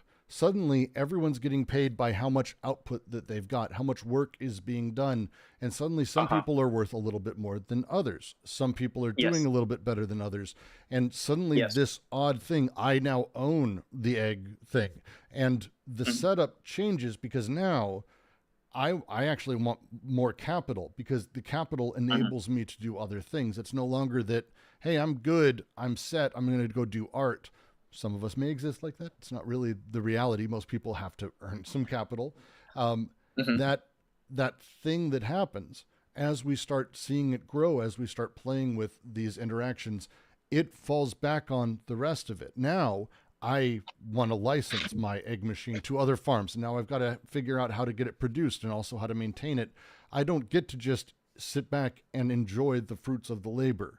It's always ready for that next thing, because, well, I've deterritorialized egg manning, I guess, whatever the fuck that job is. The reterritorialization that capital comes along and says, now, excellent, here's how much it's worth. And by the way, it's itching away because everything else in your life is also slowly eating away at the capital you just earned. So you're not ever able to really catch up. It's the comment I often make. A lot of people don't realize that when we talk about automation, or when we talk about the exploiting of the worker, the engineer who designs the egg machine or the engineer who designs the Tesla factory that's automated, he doesn't get to reap 100% of what he's worth either. In fact, Yeah. he gets fucked I understand. maybe more than anyone. And so It's the same thing. It's the same thing as academia. It's like, a biologist can invent a cancer treatment while die of the same cancer, because nobody can afford to actually use the treatment that they discovered. It's always for the people that's at the top that actually can afford it, right? So the process of the decoding and recoding, I understand from this way. Now, before you go for the licensing the egg machines and whatever, and then you are achieving the same amount of egg, but you don't do anything. You don't do art, you don't do anything. You just have the same kind of input and some kind of output as other people. You just lay there, just relaxed. Does this still fit the expectation of always falling back on material production? Well, again, in a completely closed system, which there isn't one, I would be able to do that, but everyone else would be like, why the fuck am I working? And it would be a long conversation, to say the least. Would we then distribute everyone else's work equally? Interesting convo to have, all theoretical. In the real world, my food that I eat, my place that I live, my water I drink, my electricity I use, the things that I do, they all cost capital. They cost wage labor, actually. So the ability for me to continually be paying for things, I then notice I've got to do the second thing. So I invent on one side, then I become a businessman on the other. And the businessman side of it is always sort of ensconced in protectionism, is always ensconced in making the most capital. It's about inventing new ways to create capital, but it's not about anymore the product or the lived experience. It's now specifically about this abstract thing alone. Okay. It's kind of like the process of the reification, as the classic Marxism said. Yeah, I mean, it is to a point. Sorry, go ahead. I heard someone else jumping in. Yeah. Can I ask question a very small question? Does the process what you described, this as a capital reterritorialize? Sorry, my English is very bad, but reterritorialize, right? And step in, right? Does this like happen in constant capital or variable capital? I feel that it's happening in constant capital, but maybe I'm wrong, I mean, generally speaking, it's going to be constant capital. Variable capital is labor, which there's a lot of things sort of with. It kind of happens in both. This is a much larger discussion that I'm kind of hesitant to dive into hyper because it's spot on. But yes, we're in that space, I think I will say, as a nice way. We're in that space, right? Does that make sense? Yeah, kind of. Okay. Now, then let's keep moving, because this is where I love this part. This is good. This is good shit. The references are a little out of date by, that being 50 years ago. But I think they still work. So some of them horrifyingly still apply today. Before we dive in, because it was also a thing in the chat, I'm going to make sure we talk about Urstadt is not the state. That's not really what we're talking about when we're talking about the Urstadt. We are, but we're talking about the primordial form of the state. This thing that finds its way to be reconstructed and rebuilt in a lot of different ways, in a lot of different places. This thing that came about with the first state. Shows up because, particularly, a whole bunch of people were living together. Like a bunch of them. If you ever go look at go look at how many people were living there. Tiny little tribes and large groups and families. And at some point, a bureaucracy is necessary as people came together. And so they developed a bureaucracy. And so we got we got the first form of the Urstadt, the state, the state, the primordial state. Cool? It's important because don't confuse the two. It's a lot. How can the nostalgia for and the necessity of the Urstadt be reconciled with the insistence and the inevitability of the fluxion of the flows? What can be done so that the decoding and the deterritorialization constitutive of the system do not make it flee through one end or another that would escape the axiomatic and throw the machine into a panic, a Chinese on the horizon, a Cuban missile launcher, an Arab hijacker, a consul kidnapper, a Black Panther, a May 68, or even stoned hippies, angry gays, etc. There's an oscillation between the reactionary paranoiac overcharges and the subterranean, schizophrenic, and revolutionary charges. Moreover, one no longer quite knows how it goes on one side or the other. The two ambiguous poles of delirium, their transformations, the way in which an archaism of folklore in a given set of circumstances can suddenly become charged with a dangerous progressive value. How things turn fascist or revolutionary is the problem of the universal delirium about which everyone is silent. First of all, and especially the psychiatrists. They have no ideas on the subject. Why would they? Capitalism and socialism as well are as though torn between the despotic signifier they adore and the schizophrenic figure that sweeps them along. We are thus entitled to maintain two conclusions that we have already put forward and that seemed to stand mutually opposed. On the one hand, the modern state forms a break that represents a genuine advance in comparison with the despotic state in terms of its fulfillment of a becoming imminent, its generalized decoding of flows, and its axiomatic that comes to replace the codes and overcoding. But, on the other hand, there has never been but one state, the Urstaat, the Asiatic despotic formation, which constitutes in its shadow an existence history's only break, since even the modern social axiomatic can function only by resuscitating it as one of the poles between which it produces its own break. Democracy, fascism, or socialism, which of these is not haunted by the Urstaat as a model without equal? The name of the local dictators, Duvalier's chief of police, was Desire. That last line is a fucking really clever play on words, by the way. Really clever, especially if you know your Haitian history. Most of you may not. It's fine. Haiti, been in the news a lot lately. Maybe you've picked up a little bit. Duvalier, it's a horrifying piece of shit dictator, local to Haiti. And he had a police chief who murdered a fucking extraordinary number of people. It was a giant piece of shit. And his name was Désir, D-S-Y-R. It's a French sort of language that the Haitians speak French, but it's a really interesting sort of phrasing. So Desire was his police chief. That's intentional here. That's intentional for him to bring up as the police chief.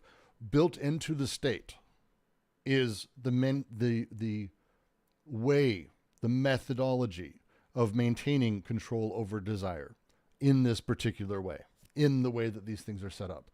We have, on the one hand, this fantastic thing the state does, which is, it's a genuine advance in comparison with the despotic state. The despotic state is a horrifying nightmare. Absolutely. And this, in terms of its fulfillment of becoming imminent, it's generalized decoding of flux. It's axiomatic that comes to replace codes and overcodings. Codes are socially determined and brutal. Overcoding, from on high, it's the worst.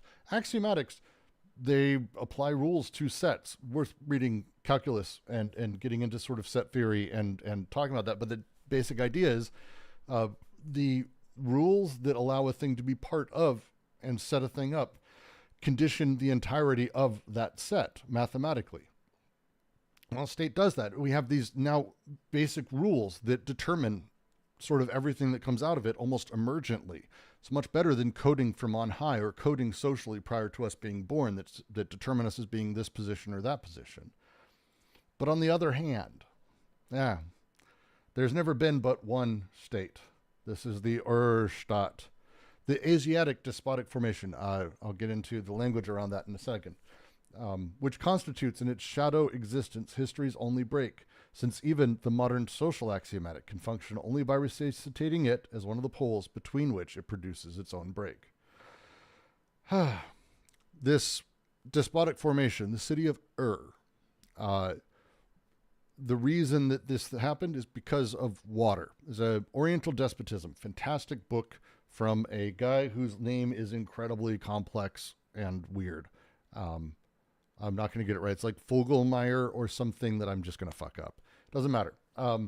the book, as it's set up, goes into the understanding of power sort of as it emergently showed up in and other Asian cities. It's called Oriental despotism for a reason.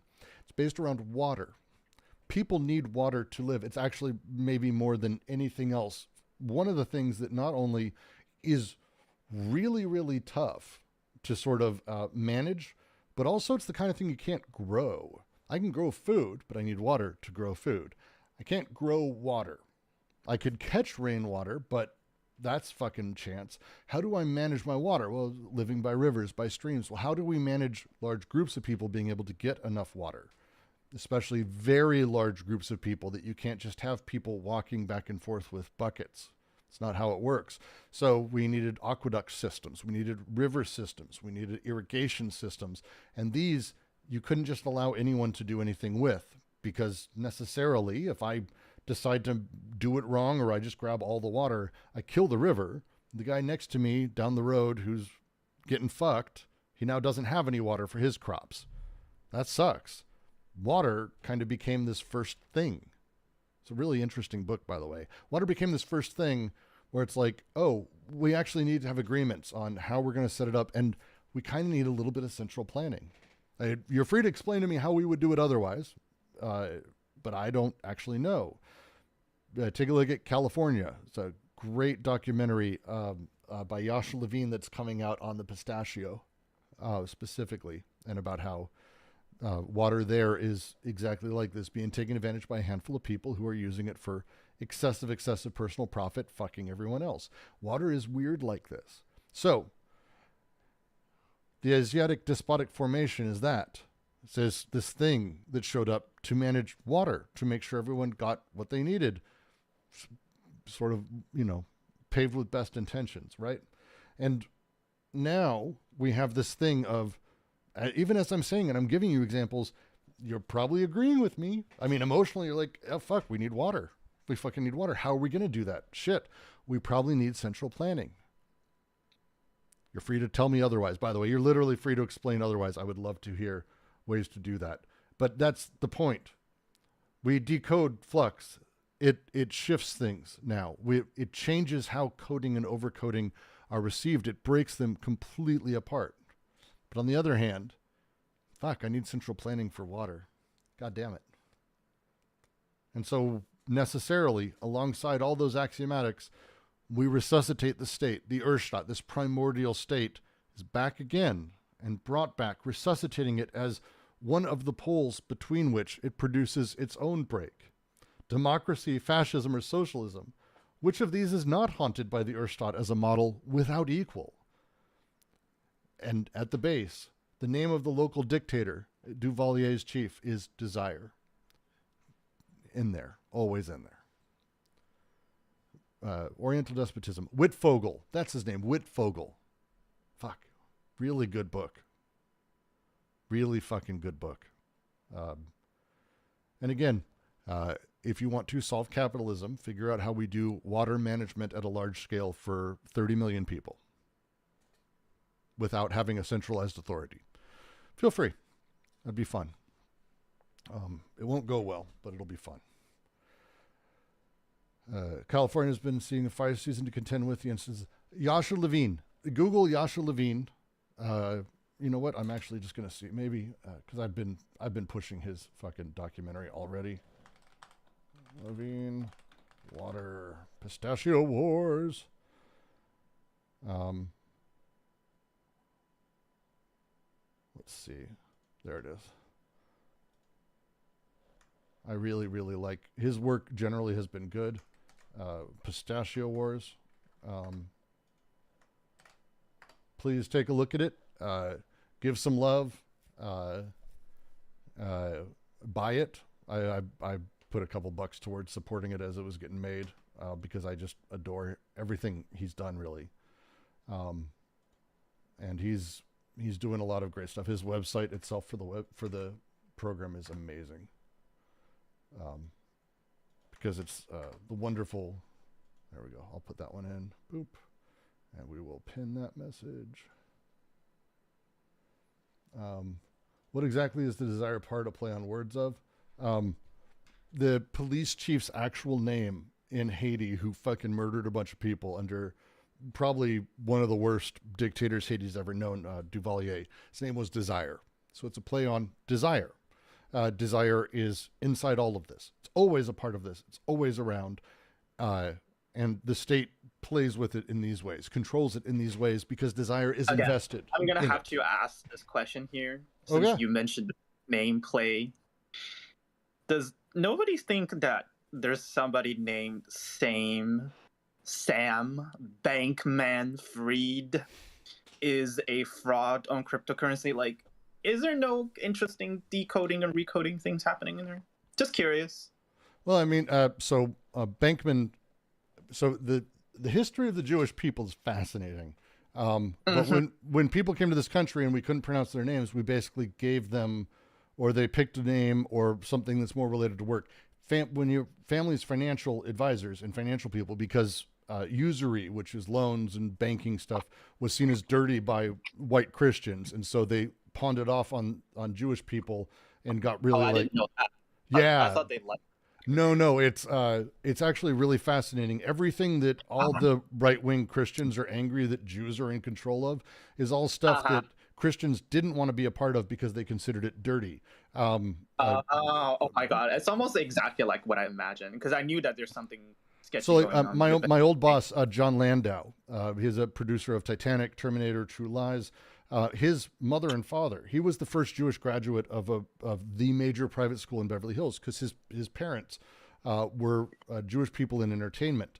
And they actually famously created like this television program in the 50s and 60s that it like changed people's lives. It was the weirdest thing. You'd run into people who were like in their 40s or 50s. They go, John, your parents, they're the one. I saw The Iceman Cometh on TV and they produced that. And it's like, they changed my life. Yeah, I have never heard of any Jewish people that I know that works in entertainment. Well, I lived in LA, so you run into, as you say when you live there, you run into a lot of members of the tribe. Okay. Interesting. And also the high holidays are like, the city is hilariously shut down and people get work off. It's very different. It's very different. Yeah, I'm just because when I look at the things around Silicon Valleys and stuff, of course you have the older style, how Elizabeth Holmes, and then how that massive flux, the decoding, and like for me that's the same thing as what is explained in this paragraph, like how there's this secret thing, a transfer between the old white man and then the skinny blonde that also kind of look like a man and whatever. But if you look at Sam Bankman-Fried, I feel like this kind of decoding and coding is a little bit different. Like I would say even polar opposite of what that is. But it's like there is a make. I mean, he's just a dude. Like it's well, the name is coincidental, and it's kind of.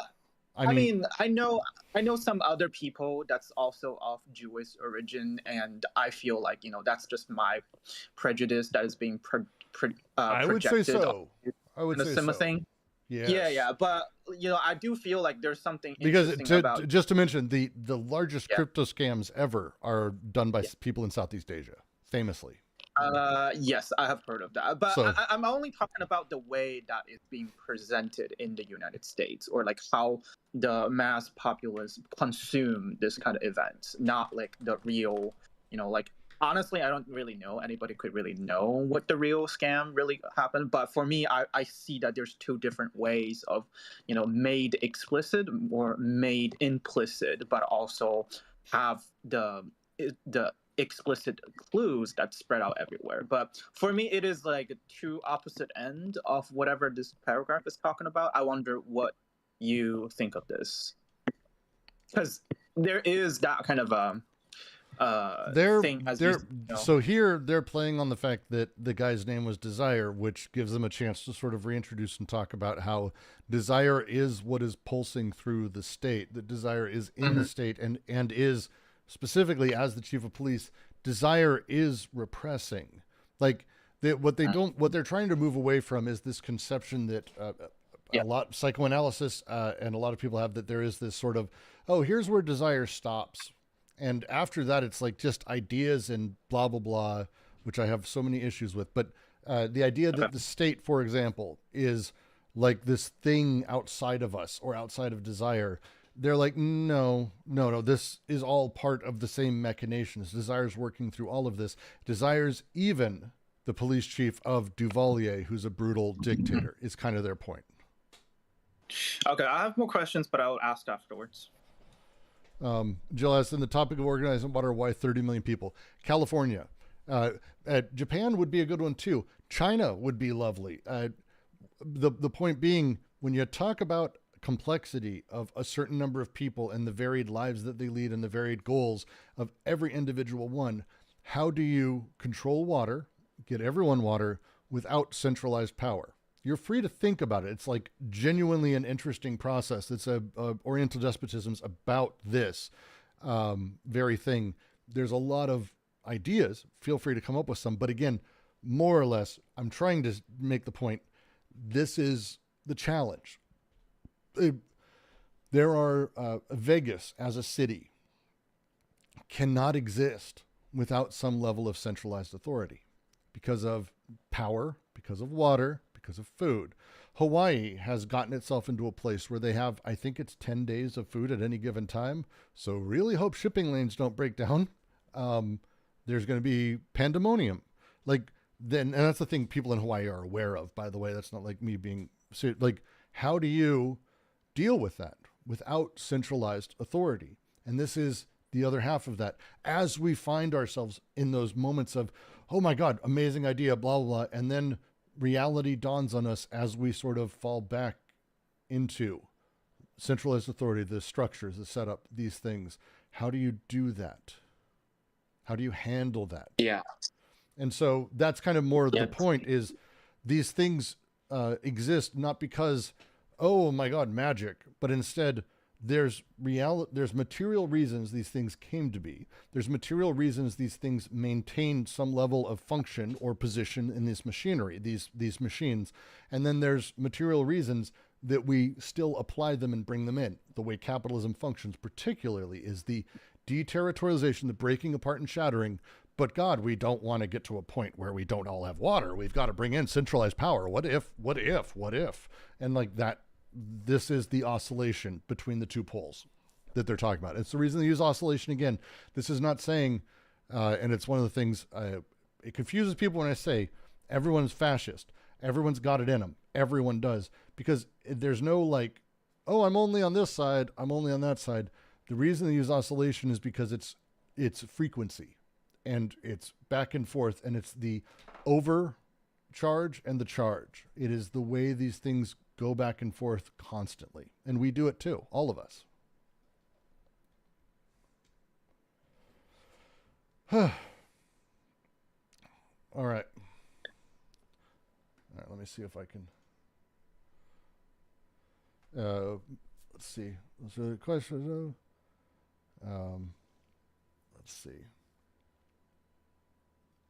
I'm just here watching trash. Yeah, ironic the Christians made Jewish people bankers and financiers because usury bad. It's one of those things that's really fascinating across the board when you look at over time how hegemony has created industry and how industry shows up. The people who don't want to get their hands dirty with X, Y, and Z yet consume such things. You see this with food a lot, by the way, especially in places like New York. During early times, people would exotically go. For fuck's sake. I'll get to that in a second. You see this a lot. Pornography, for example, as a thing. It's not like it wasn't consumed by everyone else, but wasn't made by Christian. The openings for the ability to have people to have a position in society, they were given X, Y, and Z. Just as redlining existed to put people in specific spots, just as a handful of positions were created that we didn't really want to deal with. Look at farming today, the labor on a farm. There's a reason that they have one of the worst shortages ever and have since the Trump administration and the new rules on immigration. Positions in society are created, people fill them because we have needs. There's a need or material conditions that produce a person or a need there. As we go through that, as that existence happens, over time, those become dirty jobs, redneck jobs, gross jobs, loser jobs, black jobs, Jew jobs, whatever it may be, just insane shit.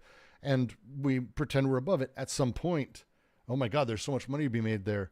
Did you notice that the Jews like doing this? Why don't we do it? So you get people like Andrew Tate talking about how pornography and webcam girls are scamming boys out of their money and young men.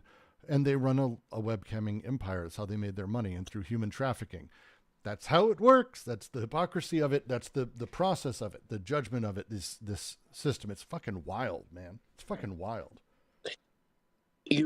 Brooks, your talk remind me of the German ideology, especially the first section between how like consumption is part of production, and the laborers, when they consume something, it's part of like the consumption of production, and how these like relations between like how distribution mediate between production and consumption. And he kind of Marx like kind of viewed as like kind of identical, but he said that they are like the Spinoza's principle, right? The determinate negatio principle, right? And he explicitly said that. If you're interested about that and what you said, right? Read the first section on the relation or on the relation between consumption and production and consumption. The first, like the political economy. I think I remember the title is in the German ideology. The first title in the German ideology. It's Can do. All right, and to pull back, because it is fair, it is a tangent. It's a long tangent, but we're going to keep pushing through because I think we've got 2 paragraphs left, and we're finishing this section this week, and then next week we'll probably do a larger discussion overall before we move on, because the next section, not to spoil, but the next section is called Oedipus at Last, which means we're back into the space of psychoanalysis. And I'm not super jazzed about skipping to that if everyone's not jazzed on it. So we'll be doing that next week. But for now, we're going to keep pushing ahead and avoid tangents, which is the way it works. But the events that restore a thing to life are not the same as those that give rise to it in the first place. We have distinguished among 3 social machines corresponding to the savage, the barbarian, and civilized societies. The first is the underlying territorial machine, which consists in coding the flux on the full body of the earth. The second is the transcendent imperial machine, which consists in overcoding the flux on the full body of the despot or his apparatus, the Urstaat. It affects the first great movement of deterritorialization, but does so by adding its immanent unity to the territorial communes that it conserves by bringing them together, overcoding them, and appropriating their surplus labor. The third is the modern immanent machine, which consists in decoding the flux on the full body of capital money. It has realized the immanence. It has rendered concrete the abstract as such, and has naturalized the artificial, replacing the territorial codes and the despotic overcoding with an axiomatic of decoded flux, a regulation of these flows. It affects the second great movement of deterritorialization, but this time it doesn't allow any part of the codes and overcodes to subsist. However, what it doesn't allow to subsist, it rediscovers through its own original means. It re-territorializes where it has lost the territorialities. It creates new archaisms where it has destroyed the old ones, and the two become as one. The historian says, no, the modern state, its bureaucracy and its technocracy, do not resemble the ancient despotic state. Of course not, since it is a matter in the one case of re-territorializing decoded flux, but in the other case of overcoding the territorial flux. The paradox is that capitalism makes use of the Urstaat for affecting its re-territorializations. But the imperturbable modern axiomatic, from the depths of its immanence, reproduces the transcendent of the Urstaat as its internalized limit, or one of the poles between which it is determined to oscillate. And in its imperturbable and cynical existence, it is prey to great forces that form the other pole of the axiomatic, its accidents, its breakdowns, its chances of being blown to pieces, of causing what it decodes to pass beyond the wall of its immanent regulations and beyond its transcendental resurrections.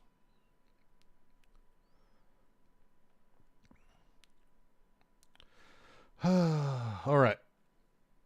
I'm happy to go through all three socii again. The thing that they're doing here very particularly is the phrasing of it. They've talked about three social machines corresponding to the savage, the prehistorical, the barbarian, the despotic, and the civilized societies. These are the social machines, the operant social machines. The territorial machine comes first, which is the territorial machine. There's a reason they use these words. Consists in coding the flux on the full body of the earth. Coding that flux. Big deal. The second is the transcendent imperial machine, which consisted overcoding the flux on the full body of the despot, or on the Urstadt. Again, coding, overcoding.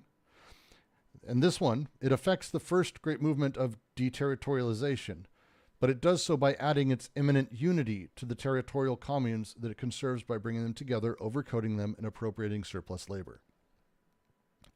You have a village before there's a king, before there is a Mongol empire, whatever it may be. The village exists. They do their things. They have their social codes broken off from everything else. They're not part of this larger territory that exists. As they trade, as they have their customs, as they have the way that they do things, what things are worth, along comes the empire in some capacity, a despot, the state in some way, whatever it is. And it does some work to deterritorialize, but only sort of, because really what's happening is the king and his people are overcoding. You may keep your silly little ways of doing stuff, that's fine, but now you are doing this work. You are the marble city. You make marble. You build, you tithe, we tax you, we get gold from you, you make gold, we take your excess profit. You may keep all of your silly little setups, but you need to be subservient to that. This is the British Empire. You just go into history. This is the British Empire as a thing. That's just... Actually, there's a historical, things about the Saudi Arabian monarchy and how the history, there is an extensive history about that in Saudi Arabia.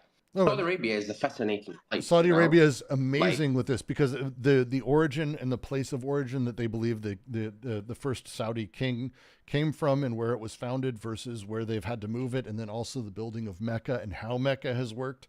Actually is also a great, there's so many good examples of this where they basically allowed, the king came in, gave his rules, gave his setup, and then allowed a thing to go there, allowed them to continue having their silly little customs. For example, and I always use the UK because I've seen a billion fucking old movies of how and Monty Python even did fucking sketches about this, for God's sake, where they'd have the British Empire, the generals or whatever would show up and they'd be like, oh yes, look at how quaint it is. Now they make curry. Have you had curry? I have not had curry. What's that like? They don't make them eat garbage shit food, which is all the UK really has. Instead, they basically went, hey, you keep all that. That's great. In fact, we'll import a lot of that stuff. We really love spices, by the way, and we'll have Indian food everywhere. And some of the best Indian food in the world will ironically be in fucking London. It's insane. But this will happen everywhere. You may keep all that, but we now appropriate. The king controls, and they will make sure that that's the case under threat of death. And that's across the board. Saudi Arabia is absolutely this. I would say UAE ain't exactly far behind. A lot of these countries, you see this, the U.S., 100%. We have Coco Pellis in the southeast of American states that are painted by white people on their doors, and they wear clothing of it. It's fucking nuts. But we will keep that archaism. That may stay. But now we have this new thing that you have to sort of get in line from. And then comes capital. We will keep your religious Wahhabi religious like leader, and with the king, and we will keep that, and we'll actually just give us like some like, yeah, that's the tragedy, by the way. That's a tragedy. There's a lot. Saudi Arabia has a lot of really fascinating stories. Yeah. So anyway, but the third comes, and this is the modern immanent machine. This is the way capital shows up. And this consists in decoding the flux on the full body of capital money. Now everything is quantified, everything is valued, and production is determined by this odd thing. But this odd thing is not above us. Capital is actually not above us. It's sort of in our production. It's in how we're done. It's how we value the labor we're doing. It's how we value the work we're building and how we sell. It's in everything. So suddenly it's very deeply immanent, and the state stamping its fucking logo literally on it, the US dollar is the US dollar, is part of this. It's fascinating because on the one side, it's realized its immanence. It's rendered concrete the abstract as such. Everything being valued as something in US dollars, for example, gives concrete value to that abstract, and everything else falls in line. This is the nature of the marketplace, effectively. And what it does as it moves, it replaces territorial codes and despotic overcoding with this axiomatic of the decoded flux, a regulation of these flux. It affects the second great movement, but this time, because it doesn't allow any part of the codes or overcodes to subsist, the codes are gone. They're not part of this anymore. They've been decoded. But at the same time, axiomatics created in their place because of the after image. What we need to have the set theory, again, set theory being kind of the big thing, the axiomatic of it that creates that same setup and the same semi-after image, a seeming after image of the entire thing. Because what matters is it doesn't allow to subsist. What it doesn't allow to subsist, it rediscovers through its own original means. It re-territorializes where it has lost the territorialities.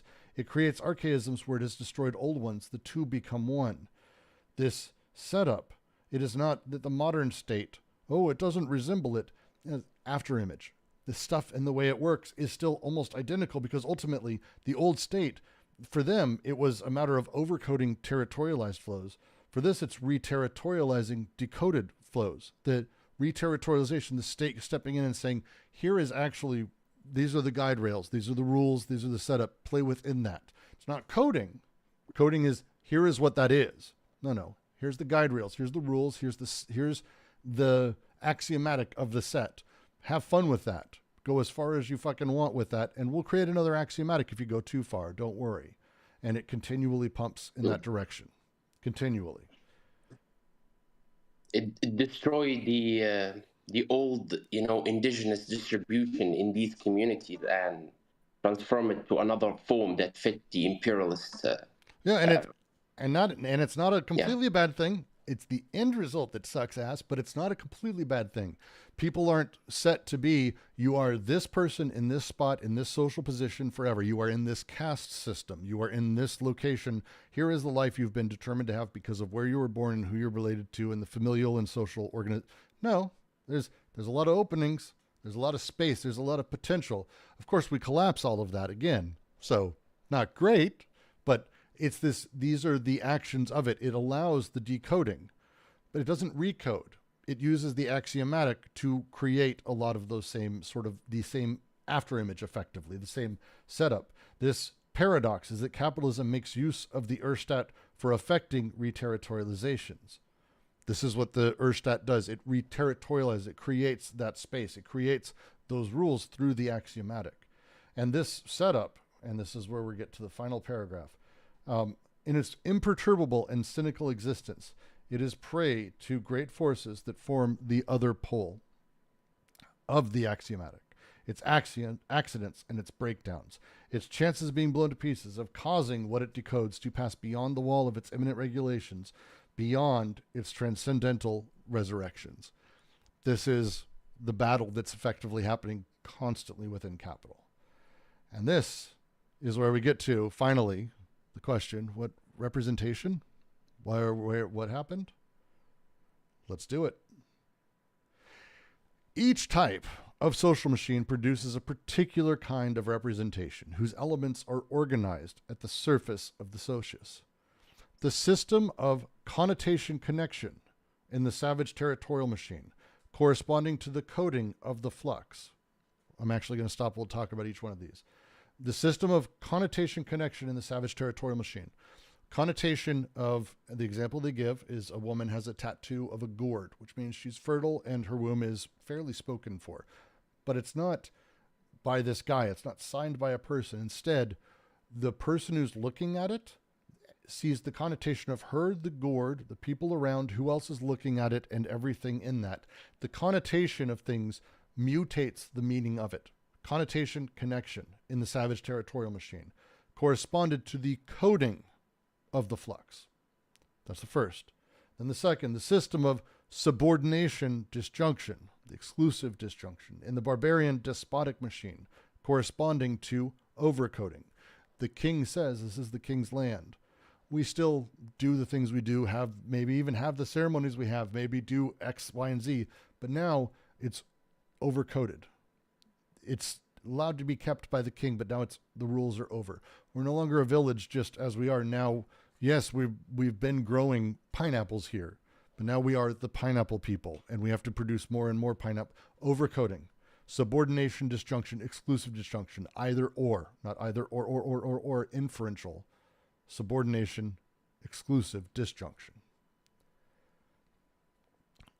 The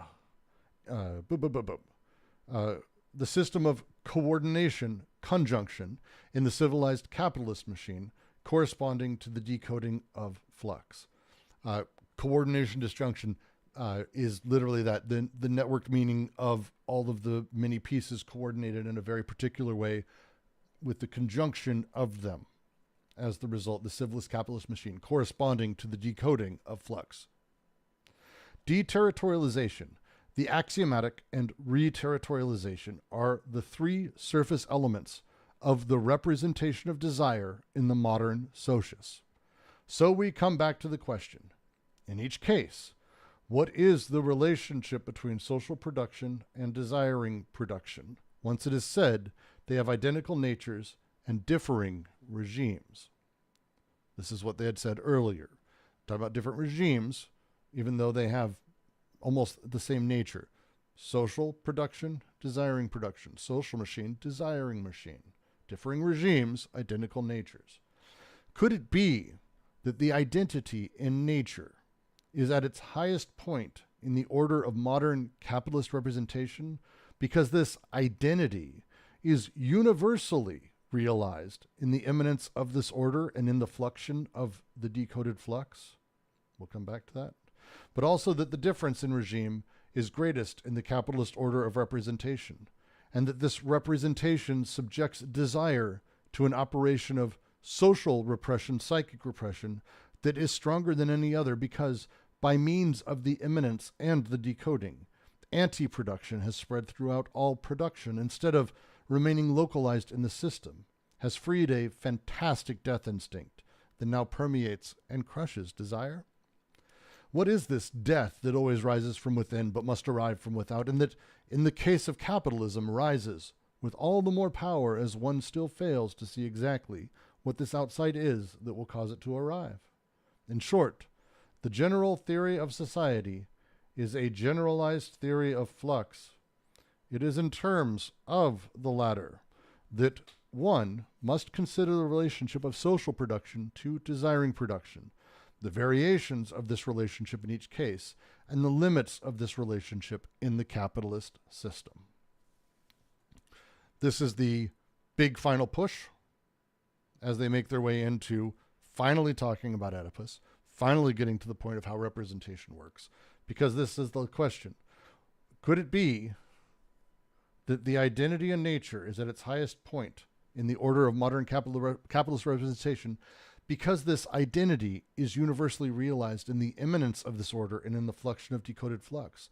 But also the difference in regime is greatest in the capitalist order. The difference in regime between desiring and social production is greatest in the capitalist order of representation, and that this representation subjects desire to an operation of social and psychic repression stronger than any other because, by means of immanence and decoding, anti-production is spread throughout production instead of being localized. All of this from the earlier parts, anti-production, the nature of the two regimes, how these things work together, the three steps of the syntheses are finally going to come together. And that's what the next section is. There you go. That's 3.10, capitalist representation. How capitalist representation is produced, how the semiotic structure is different, how meaning and sense generation happens, and how subjectivity is produced. Now, we break it all down again in the next section. Is everyone following? Maybe not. Fine. This section ends. We move, after next week, we're going to go into Oedipus at last, and that'll be, let's see, this will be the 29th, followed by, let me see what the date would be. 1 second. It'll be the 5th.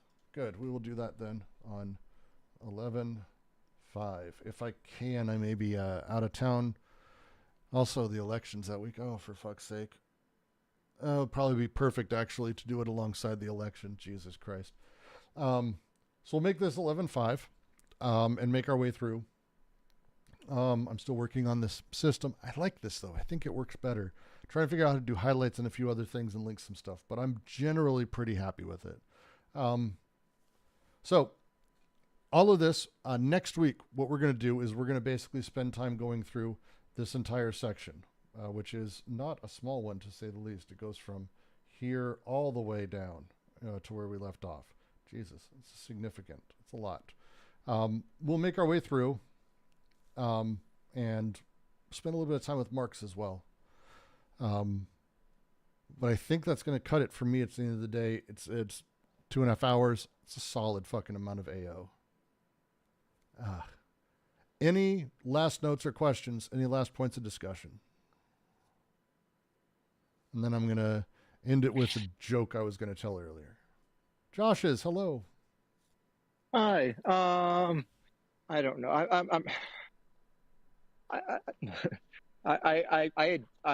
have the greatest of respect for what you're doing here and your fluency with the material now and your command of it and this sounds like there's a butt coming. Well, the butt has to do with this urge welling up within me to critique not you, but to critique Deleuze. I thought there was a period of there over the last year or two where I thought maybe in listening to your articulation of Deleuze and Guattari here that it was a critique that would be leveled against your interpretation, but I'm much less inclined to believe that now. So in a sense, there's a certain disappointment that I have, but I don't know that. But that's kind of that's tangential to it seems to me to the aims. Really quick, if I can say, one, don't hesitate to critique them, and there's no point. Like what they wrote here. First off, the English is secondary. The French is better if you get a chance. But the reality is, like, you're supposed to. These are ideas that are meant to be built on. They're meant to be used and they're meant to be expressed. So I tend to have great reverence is the wrong word. I agree a lot with what they're saying here because I've had a chance to read a whole bunch of secondary text, but also there's places they went that are a little off where you can see where they had their own cliches that they did not get rid of very much. I don't think they have a lot of those. It's not like I'm Laruelle, for example, really tries to take Deleuze to task for not spending a lot of time with difference and not really making unphilosophy or non-philosophy or whatever the fuck he's going to call it.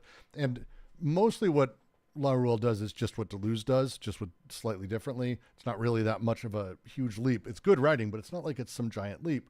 But these things are meant to be beat up on. I would not take it personally. I may disagree with you and it may seem like I do, but I enjoy the discussion. I'd love to, if you want, talk through places where you are having disagreements, because I have a couple myself and it'd be really fascinating. Yeah, well, part of my reluctance stems from my sense that in order to get sort of to the meat of the disagreement that I would have with them, it would require too much of a tangent. But I mean, look, yeah, having said all that, I mean, I can just lay out really quickly what the hell I'm talking about in terms of, you know, what's sort of disquieting to me. And really what it has to do with sort of is a discovery I made, a particular American writer by the name of Joseph Rouse, who writes, he's been writing for the last 30, 40 years, and his stick is different than Deleuze's. In fact, I don't know that he's ever read Deleuze, but he certainly is well acquainted with Foucault, and he embraces Foucault's certain aspects of Foucault, particularly on power. So here's the difference that I see, is that it seems to me that the concept of sort of structural power and structural injustice, and what I mean by that is, for example, is capital, the way that capital, the way that Deleuze and Guattari can talk about these giant it's. Capital does this, this system does that system does that, and we are, you know, in a sense, we're cogs within it. But in saying that, I appreciate that they're not, you know, sort of saying, well, you know, here's subjects on the one hand, and here's the machinery, and the subjects are cogs within the machinery. I appreciate, and I actually agree with them, that you have to first understand that, you know, we're not talking about subjects, we're talking about subjectivization, right? That subjectivization is part of the activity of what, you know, desiring machines do. So I like that very much. Where I want to sort of differ is in the relationship between perspective and I'll call it individual perspective, but then I'll have to qualify that. So individual perspective within these larger systems or practices. And the practices are made of individual perspectives, and the perspectives don't come from outside of the system. The perspectives are formed within the system, but as perspectives within the system, they change the system, but they change the system in ways, and this is where it's crucial, that there is the ethical import of this is that every aspect of what takes place within the system is under contestation from the perspectives that participate in them. So that, in other words, what is at issue and what is at stake is something that the perspectival vantage of the participants each plays a role. And so this includes the determination of what becomes, say, an injustice. You know, an injustice can't be determined. You can't take the system, whether you call it capitalism or any kind of a conceptual system with a. Well, there's a couple things. So real quick. So the idea of justice or injustice, I think itself would be a troublesome category because it is sort of by nature transcendent. Like there is a disconnection there and a representation that's necessarily playing at things. It's not so much that the system is unjust or just, and we're looking for a more just system. It's the nature of justice or injustice, to each his own, effectively, which is what justice is. I don't even know how we begin to conceptualize that or have that conversation, except having it literally built by capital and having basically myself and others under the generalized delusion of what justice is as a thing. And again, perspective, yes, but as a thing, when we start talking about, oh, I see justice this way or you see it that way, the opinion of that dogmatic transcendental element is pointless. There's no thing that's ever going to happen there. I'm not going to have my position changed, my dogmatic image of thought shifted by some opinion. I have it based on as it's been produced. So when we talk about perspective, yes, there's perspective in the sense of people seeing justice or not, but more or less also their reaction to that justice, the amount of intensity they feel towards it, how they feel towards it, where it comes from. And now we start getting into what I think is the interesting thing, which is desiring production of those social machines, because justice is effectively a social machine. And the images that are built alongside it, how it inferences, treats, implies, builds on and corrects desiring production and attracts it in various directions to create that delusion, now we can start talking about what exactly is happening in order to create my perspective that an injustice has been done or justice has been done and I'm done here. This is the principle of the thing. Well, why? What are the things that in that production that is happening? What is the way it's happening? Just like we can't say, and it's again, to just quote Marx, we cannot taste bread and know where the wheat was grown. Being able to see an act and me claim it's justice, I can't go back and see how desiring production or the unconscious operates there in any more meaningful way. May I interject a little bit? Just real quick. May I? Real quick, I'm chatting with Josh. Yeah. Just, does that make sense, Josh's? Because that would be my response, is like the transcendental element is the image, is the I do agree with you. I know where you're going in terms of but also this is the other half, and it's one of the things that separates Deleuze from Foucault, and it's why Foucault never, I think Foucault did good work, but it's why he never made, in my mind, great leaps in the same way that a lot of Deleuze's or Guattari's work did. Is for Foucault, lack is still at the center. Lack is an absolute negative that exists sort of a priori. For Deleuze, though, anti-production as an affirming thing, lack being something that is built and produced and actually exists affirmatively inside of desiring production, and therefore also in social production in a different regime, suddenly gives us a very different way to talk about the production of lack rather than lack existing a priori, which gives us nothing to work with, to be perfectly frank. And it's one of the reasons, like Foucault and a lot of his ilk, they end up being sort of utopian. I've never experienced anything but, because lack is itself a transcendental represent. Like, these things become troubling in and of their own sort of analysis, at least in my experience. Yeah, but so I'm reading here was so one so part of Rouse's point of view here is, for example, with regard to structural power, he considers the two static a conception because it seems to separate social structure from individual agents' doings altogether. Constraints on people's actions and abilities can be dispersed throughout their environments and yet still dynamically produced by agents' ongoing situated interactions. And so the key here is that, so rather than injustice, I should have just said, what motivates a preference, yes. Right? So you can talk about a system and the way that, it produces an intelligibility.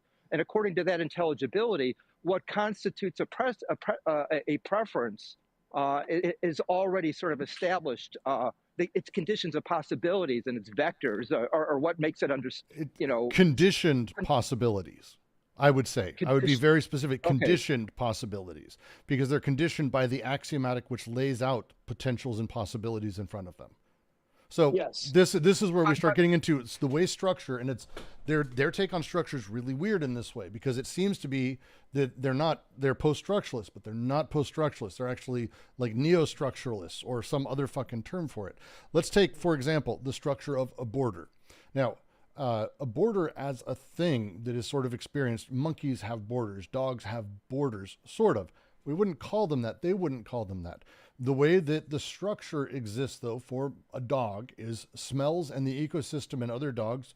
They piss where they do, they shit where they do, they have their space and it's their space. They see it as such.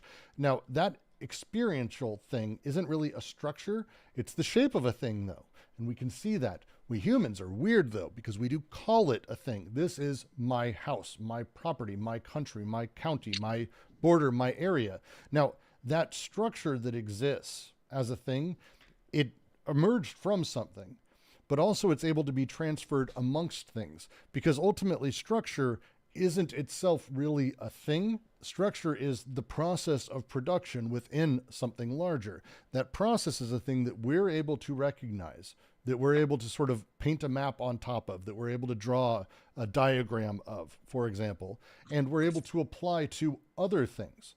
And this is Deleuze when he talks about Foucault, and it's my favorite use of the diagrammatic because it's what helped me understand how he saw structure. When Foucault is going about the panopticon, or he's talking about the surveillance state, the state of power, these two things have the same structure, sort of. They have the same diagrammatic. There's some resonance between the two that you're able to find, where you can go, this is a physical jail that would fit inside of a surveillance state sort of situation. Interesting, a state of power in this particular way. But they're not the same structure. But the structure implies, it builds, it conditions other structures and their processes and how they're built. And what we do is we see the structure, which is ultimately the after image. We see the dogs having their edges.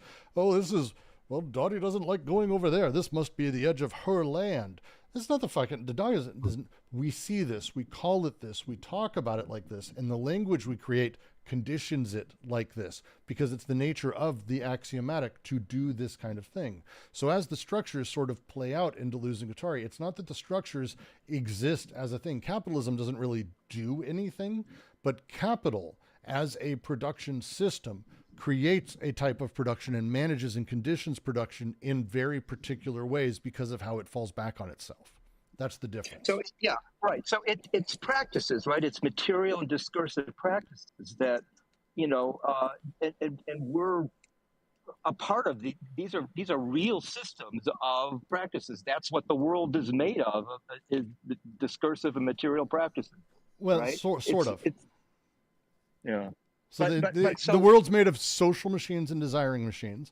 We draw lines around things where we decide to, or where we're conditioned to, because that's the process of that sort of subjectification that happens inside of capital.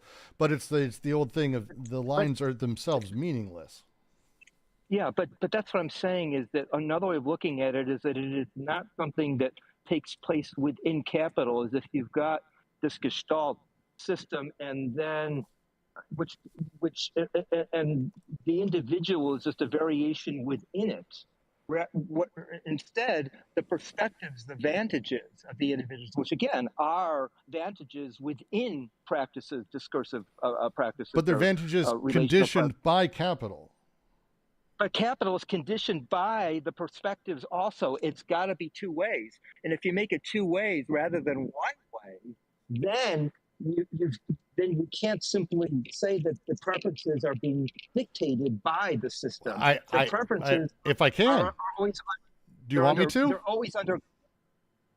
Oh, okay, go ahead. No, really, because at the base of it all, when we talk about a desiring machine, we talk about partial objects connecting, nonsensical objects connecting. Effectively, that's what partial objects are. They're nonsensical. It's not that they're nonsense. I'm not saying it's some weird colored blob in another. They're nonsensical. They're presensical objects, partial objects. They connect and this is again the molecular level. Desire is the product and production of this. This is happening all the time. This is the thing that we can't help. This is all the time happening. Baby born, first thing that happens is kind of bursts of just fucking stimuli and connections in a billion ways. But it's not that the baby's the center of it. It isn't a baby. It is all of the different millions of connections. And over time, that baby is learning where the edges of those connections happen to be most sensitive. Some things are getting dulled, others are not. It's refining sense that this is human biochemistry and sort of growth that we understand now through studies and all kinds of stuff. We, over time, start to develop edges. Now, where's the edge of a hand? Well, we develop a hand as a thing because we can touch things with it. Where's my brain? Well, my brain's in here. Well, where's the edges of it? If I write down a note, is that part of my brain? Why the fuck is it not? Well, we put edges on things because of this conditioning. You know, what happens is those desiring machines that are a billion times firing off, and they're little tiny connections all over the place. Think of it like that, just lots of those. And over time, as existence falls back on itself, as memories are created, and memory is the residuum of the connection-disconnection process, at some point we start to recognize that there's a thing happening here, that this repeated pattern is a thing. We start to see stuff, and suddenly I become an I. I see my body, my leg, my muscles, these things that I had no control over, did not have control over on birth. Suddenly I start mastering, I start growing, I start changing. Now, is that person as they exist, are they free of the social, political, and everything else? No. You will probably be a little bit more tender with a daughter than you would be with a son. Very simple thing that absolutely fucking happens. Just by the way, as someone who has a boy and a girl, it's weird. You will be more rough with the boy, I was, or you'll be a certain way with the girl. These things happen that that the baby had nothing to fucking do with. That people dress the girl in all kinds of girly pink stuff. They buy her tea sets before she's even 1 year old. And the stuff she's around, all of the things that she's now touching, that she's sensing, all of those things are her subjective, as you put it, the perspective she's having on the world. But that's not just like out of nowhere. It's not in a vacuum. Those colors mean things. Those shapes mean things over time to the rest of us. And as she gets used to those things, or certain actions, or being quiet or demure or shy, how people react to a shy boy or a shy girl is very different. How people react to a boy or girl who has long hair. They call them all, by the way, very pretty, because they think they're all girls all the time. And this behavior and social pattern becomes recognized, and that child slowly grows in that direction. That person never stops being socially determined, always socially determined by social machines. The desiring machines are building and doing what they're doing. Desire becomes trapped up in these things, this feedback loop that suddenly is putting secondary other pressures on it, that's creating repression, that's creating no, don't do this, hold this back, screaming, yelling, hurting oneself, in the same way that they at one point probably poked themselves in the eye and learned not to fucking do that. The same way that dad yells, don't put on that fucking dress. That type of negativity sits in them, the memories, the sensations grows. That socially determined person exists historically, exists within capital in a very unique way, because they will then go on, as they get to be 30, they'll have their own kids and do the same thing again. And as capital changes in the perspective and everything creates those people, they're produced socially and historically as much as anything else. And the production is happening particularly. And it's happening particularly in a different way than it used to. Whereas once upon a time, you just were in the position the king gave you, in a caste. You were born, you never had to like learn weird shit. You just kind of had your body carved into, or you lived in a sort of horrifying nightmare dystopian shithole, which a lot of people do, still today in some ways. But in capitalism, it's a little different. It's a black kid who lives in suburbia, lives with a different kind of fear of police than white kids. Yeah, why is that? Well, they're taught that, but they also learn that, and they deal with it in a lot of different ways. That thing that happens exists differently because they've got to figure out what are the rules. And the rules aren't coded, because coded rules are on their face clear. They're blunt. They're upfront. The co-located meaning that exists of that gourd inside of a prehistoric society is obvious. I don't have to define what is coming from it. With the despot, I do. A sentence comes along and I have to figure out, okay, what did the king mean by all men of working age must report? Am I of working age? I need to figure out what he meant, not what it means locally, because my tribe, it doesn't matter. I need to figure out what he means.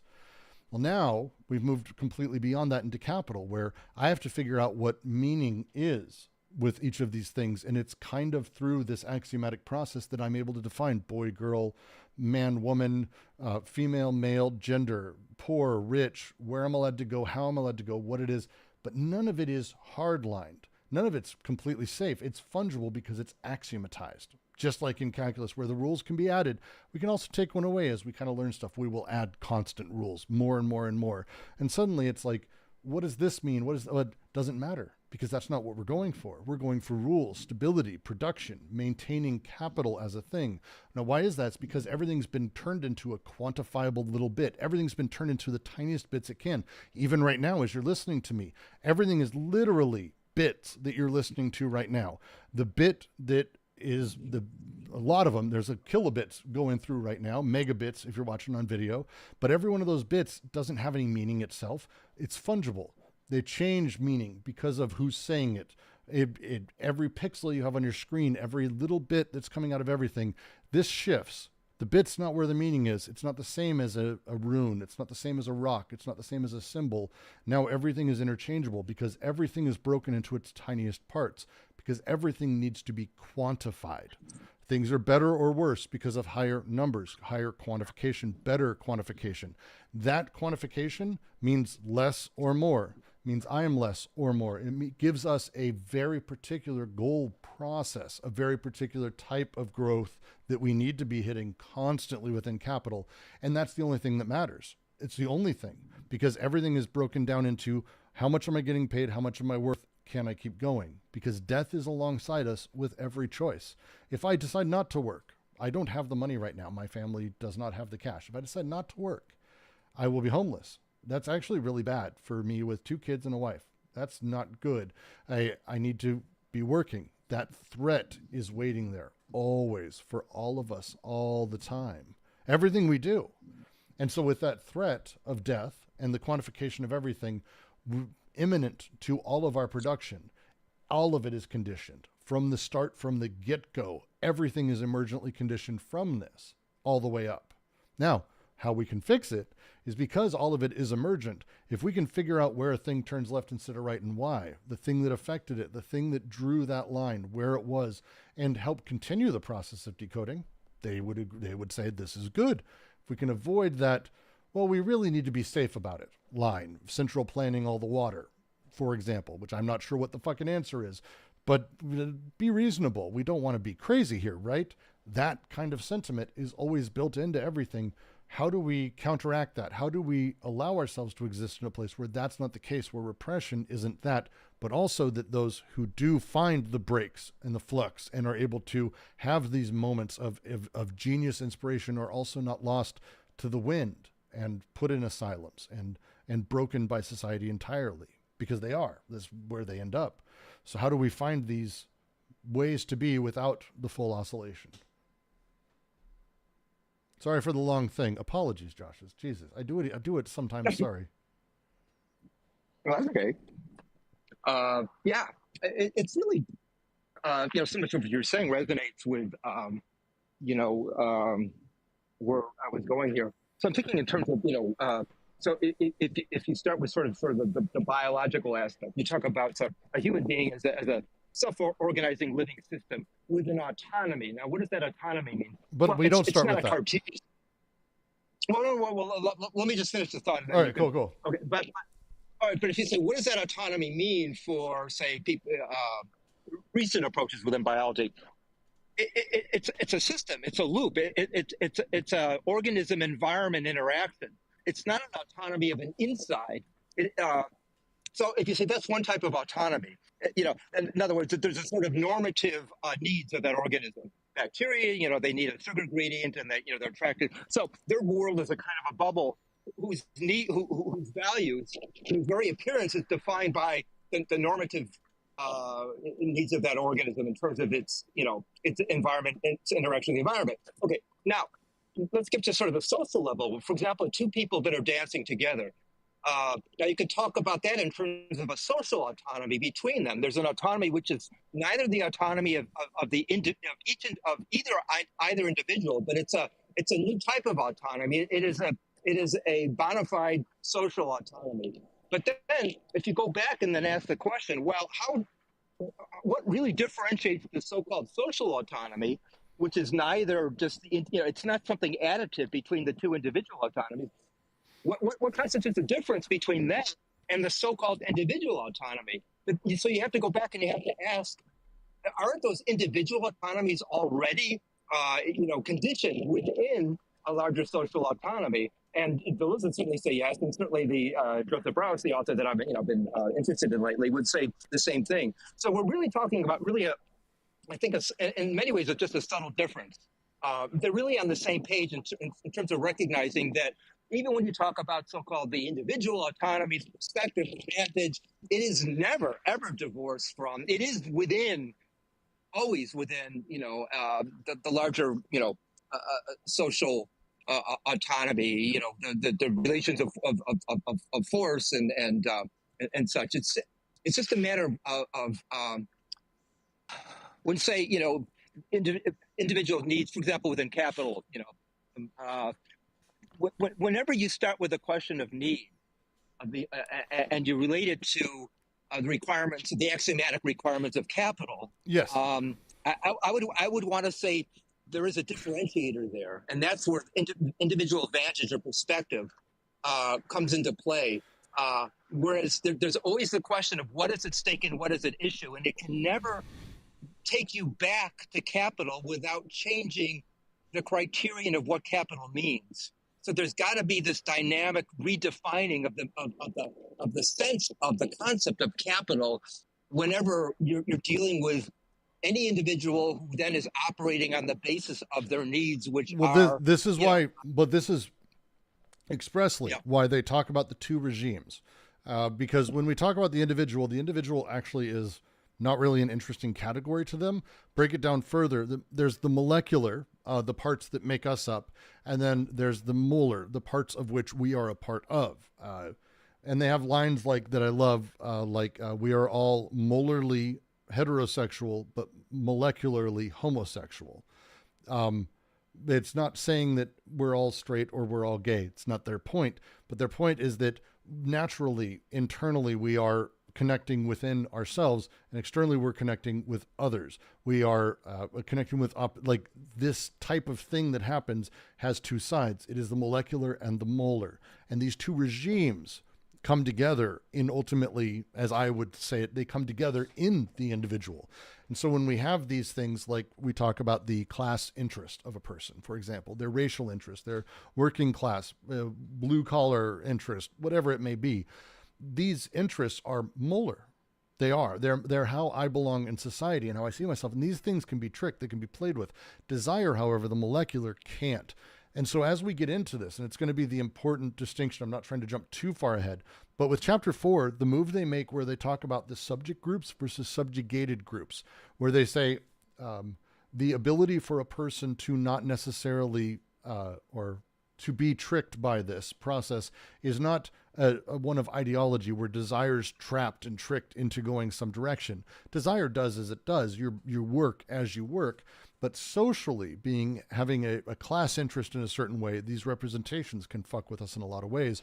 Being able to understand that a person's immediate response towards their interest in society versus their sort of desire response to their unconscious desires in society, the revolutionary capacity versus reactionary, is within us, and that these different ways of handling that as a subject group or subjugated gives us not just another way to think about capitalism, which I think all of this does, but specifically how we exist within it. When we talk about existing within capitalism, capital is what it is. It is a quantification of value that we've placed, and it's only made concrete through purchases. That's it. If we didn't buy anything, if tomorrow no one bought anything, capital would become worthless. This is why at large we have inflation. It's why we have at large, currency manipulations and all sorts of things that happen in aggregate. But this is fine, but that's what capital does. But it's specifically how it does it and why, and how that sort of falls back into representation and how the axiomatic conditions desire to create those representations that we end up in the place of Oedipus, where, to what you were saying before, and it's the point I really like, when we talk about the goals of a thing, when we start with saying, for example, as I'm saying, how do we take care of 30 million people and have water? I cannot get away from that thought. That's why I say it, because I worry about 30 million people being able to get enough water. Now, could we create a society in which that's done? Sure. I don't know if I will be able to be convinced to give up whatever we've got in society if we have no way to ensure that people are going to be taken care of. That statement I'm making, and the reason I'm making is because that is the very thought of capital. This is the kind of mentality capital produces. It's both sides. Why don't you go break ground, but don't go too far? Go figure out a way to do X, but don't forget. These two sides is the nature of the axiomatic. It is the conditioning of desire as it's moved forward. Don't be in injustice, these other things, the ability for people to have water. These are abstract, larger scale concepts that are not divorced from material reality, but instead they are the thing and the images created, which create desire repression underneath it. The proper way all of this could be is, as Holland talks about, the idea of permanent revolution, which moves us beyond just simply these sort of weird state-based axiomatizations, and instead allows connections to happen as they do, but also a sort of very unique nomadic individual that's produced from that. This is beyond the conversation I want to have today. But again, the thing that happens is, as we're talking about the thing, and we are saying, and you're talking here, and well, there has to be something beyond capital that allows us to do X without losing Y. This is the thing capital does. Those are the external limit and the interior limit.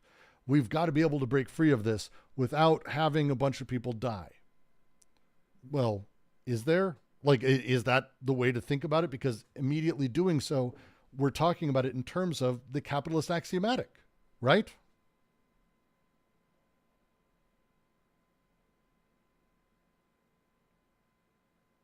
Did I disconnect from the internet? No, I've been listening. Yeah. I mean, it certainly wouldn't be a question of beyond capital. It would be what is within capital. What does it mean to repeat? When you repeat your participation within capital, the repetition must, in some sense, put into question. That is to say, decenter in some small way what the very meaning of capital is. That doesn't mean that it goes. I mean, so if you say that every moment of the experience of every person who participates, or every body, within capitalism is anticipating beyond it in some sense, it's a beyond which will continue to maintain the overall structures of capital, but in such a way that capital returns to itself differently. And that impetus to return to itself differently is one that, because it's contributed by the vantage of each participant differently, it prevents from being able to talk about capital in a way that sounds kind of top down. Yes, it maintains I agree with most of what. Okay, yeah, that's all. But saying, and again, it's one of the great challenges of this is it's very difficult to talk about capitalism in a way that isn't top down. It is. It's very tough because people tend to aggregate, group, categorize, and place things in a causative way that's really fascinating for capital and really good for capital, to be frank. So when we talk about these situations or issues, we talk about the capitalist doing X, Y, and Z.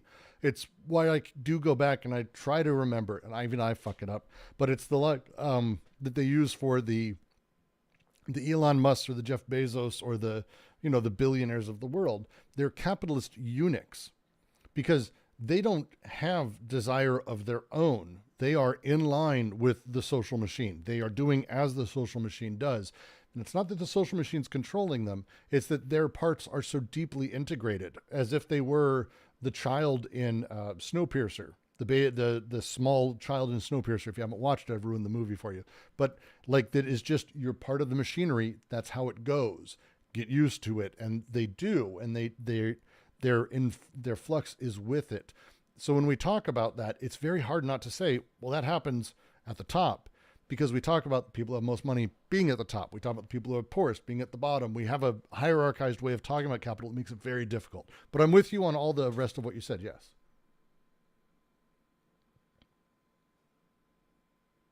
Okay, thanks.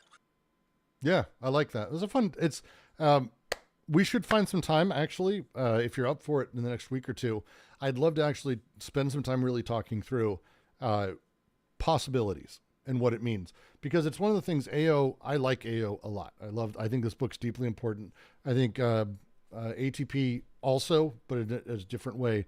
There's a handful of books, I think, written that are very good on this. I've got to mention Lapajade's, is it Lapajade? Marx and State and Marx. Roger? Oh God, he muted himself. I think it's Lapajade. State and Marx. Basically, it's Marxist capitalist analysis through Deleuze and Guattari on the state. It's the only book I've ever seen written on the state, but it's hitting into what we're talking about, which is the sort of social human machinery of all of these things versus just talking about capital as this, godlike being or anything like that, which a lot of works tend to do. I think it's Lapajade. Let me find out 1 second.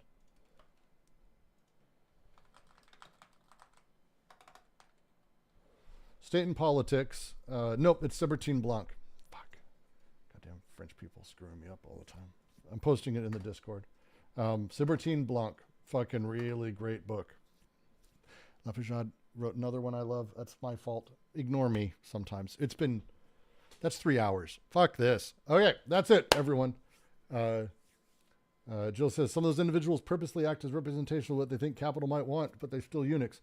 That's the point, is that they do act as they think, as they understand capital needs. They are, in the words of Gabe Newell, they're less people who have $1 billion own more filters that billions of dollars are passing through. It's my favorite way it's ever been said. It's said by someone who's a billionaire. But that the flux through them, rather than being the crux of it or the center of it, it's a really good way to think of it. Because it's important, again, not to place any of these people as though they're in charge. To get back to the conversation about Jewish people and running the entertainment or banking industry, there's not 7 Jews in a cave, or what's the American Dad line? What did he say? Francine comes down and goes, what about the 7 Jews in the cave who control the economy? He goes, they're Jewish. That's what we want them to be doing. It's like the worst racist shit. But there's none of that exists as a thing. That's not how it works. It's all of us collectively, and all the desiring machines collectively making this thing. So when we move into, and finally Oedipus, we move into how representation is built and formed and how it represses desire. This is that next step that is super, super important. It is not your intention to keep me more time, but I like doing it, and that's the problem. I have problems that I enjoy doing this, and I shouldn't, but I do. It's good shit. This was really fun. Thank all of you for joining. Let's see. I got to send YouTube somewhere, and I'm going to send you somewhere fun, I think. We're going to have some fun with it. Let's send you to, let's just do, I'm going to send you to the serfs and just go tell them to stop reterritorializing. That'll do it.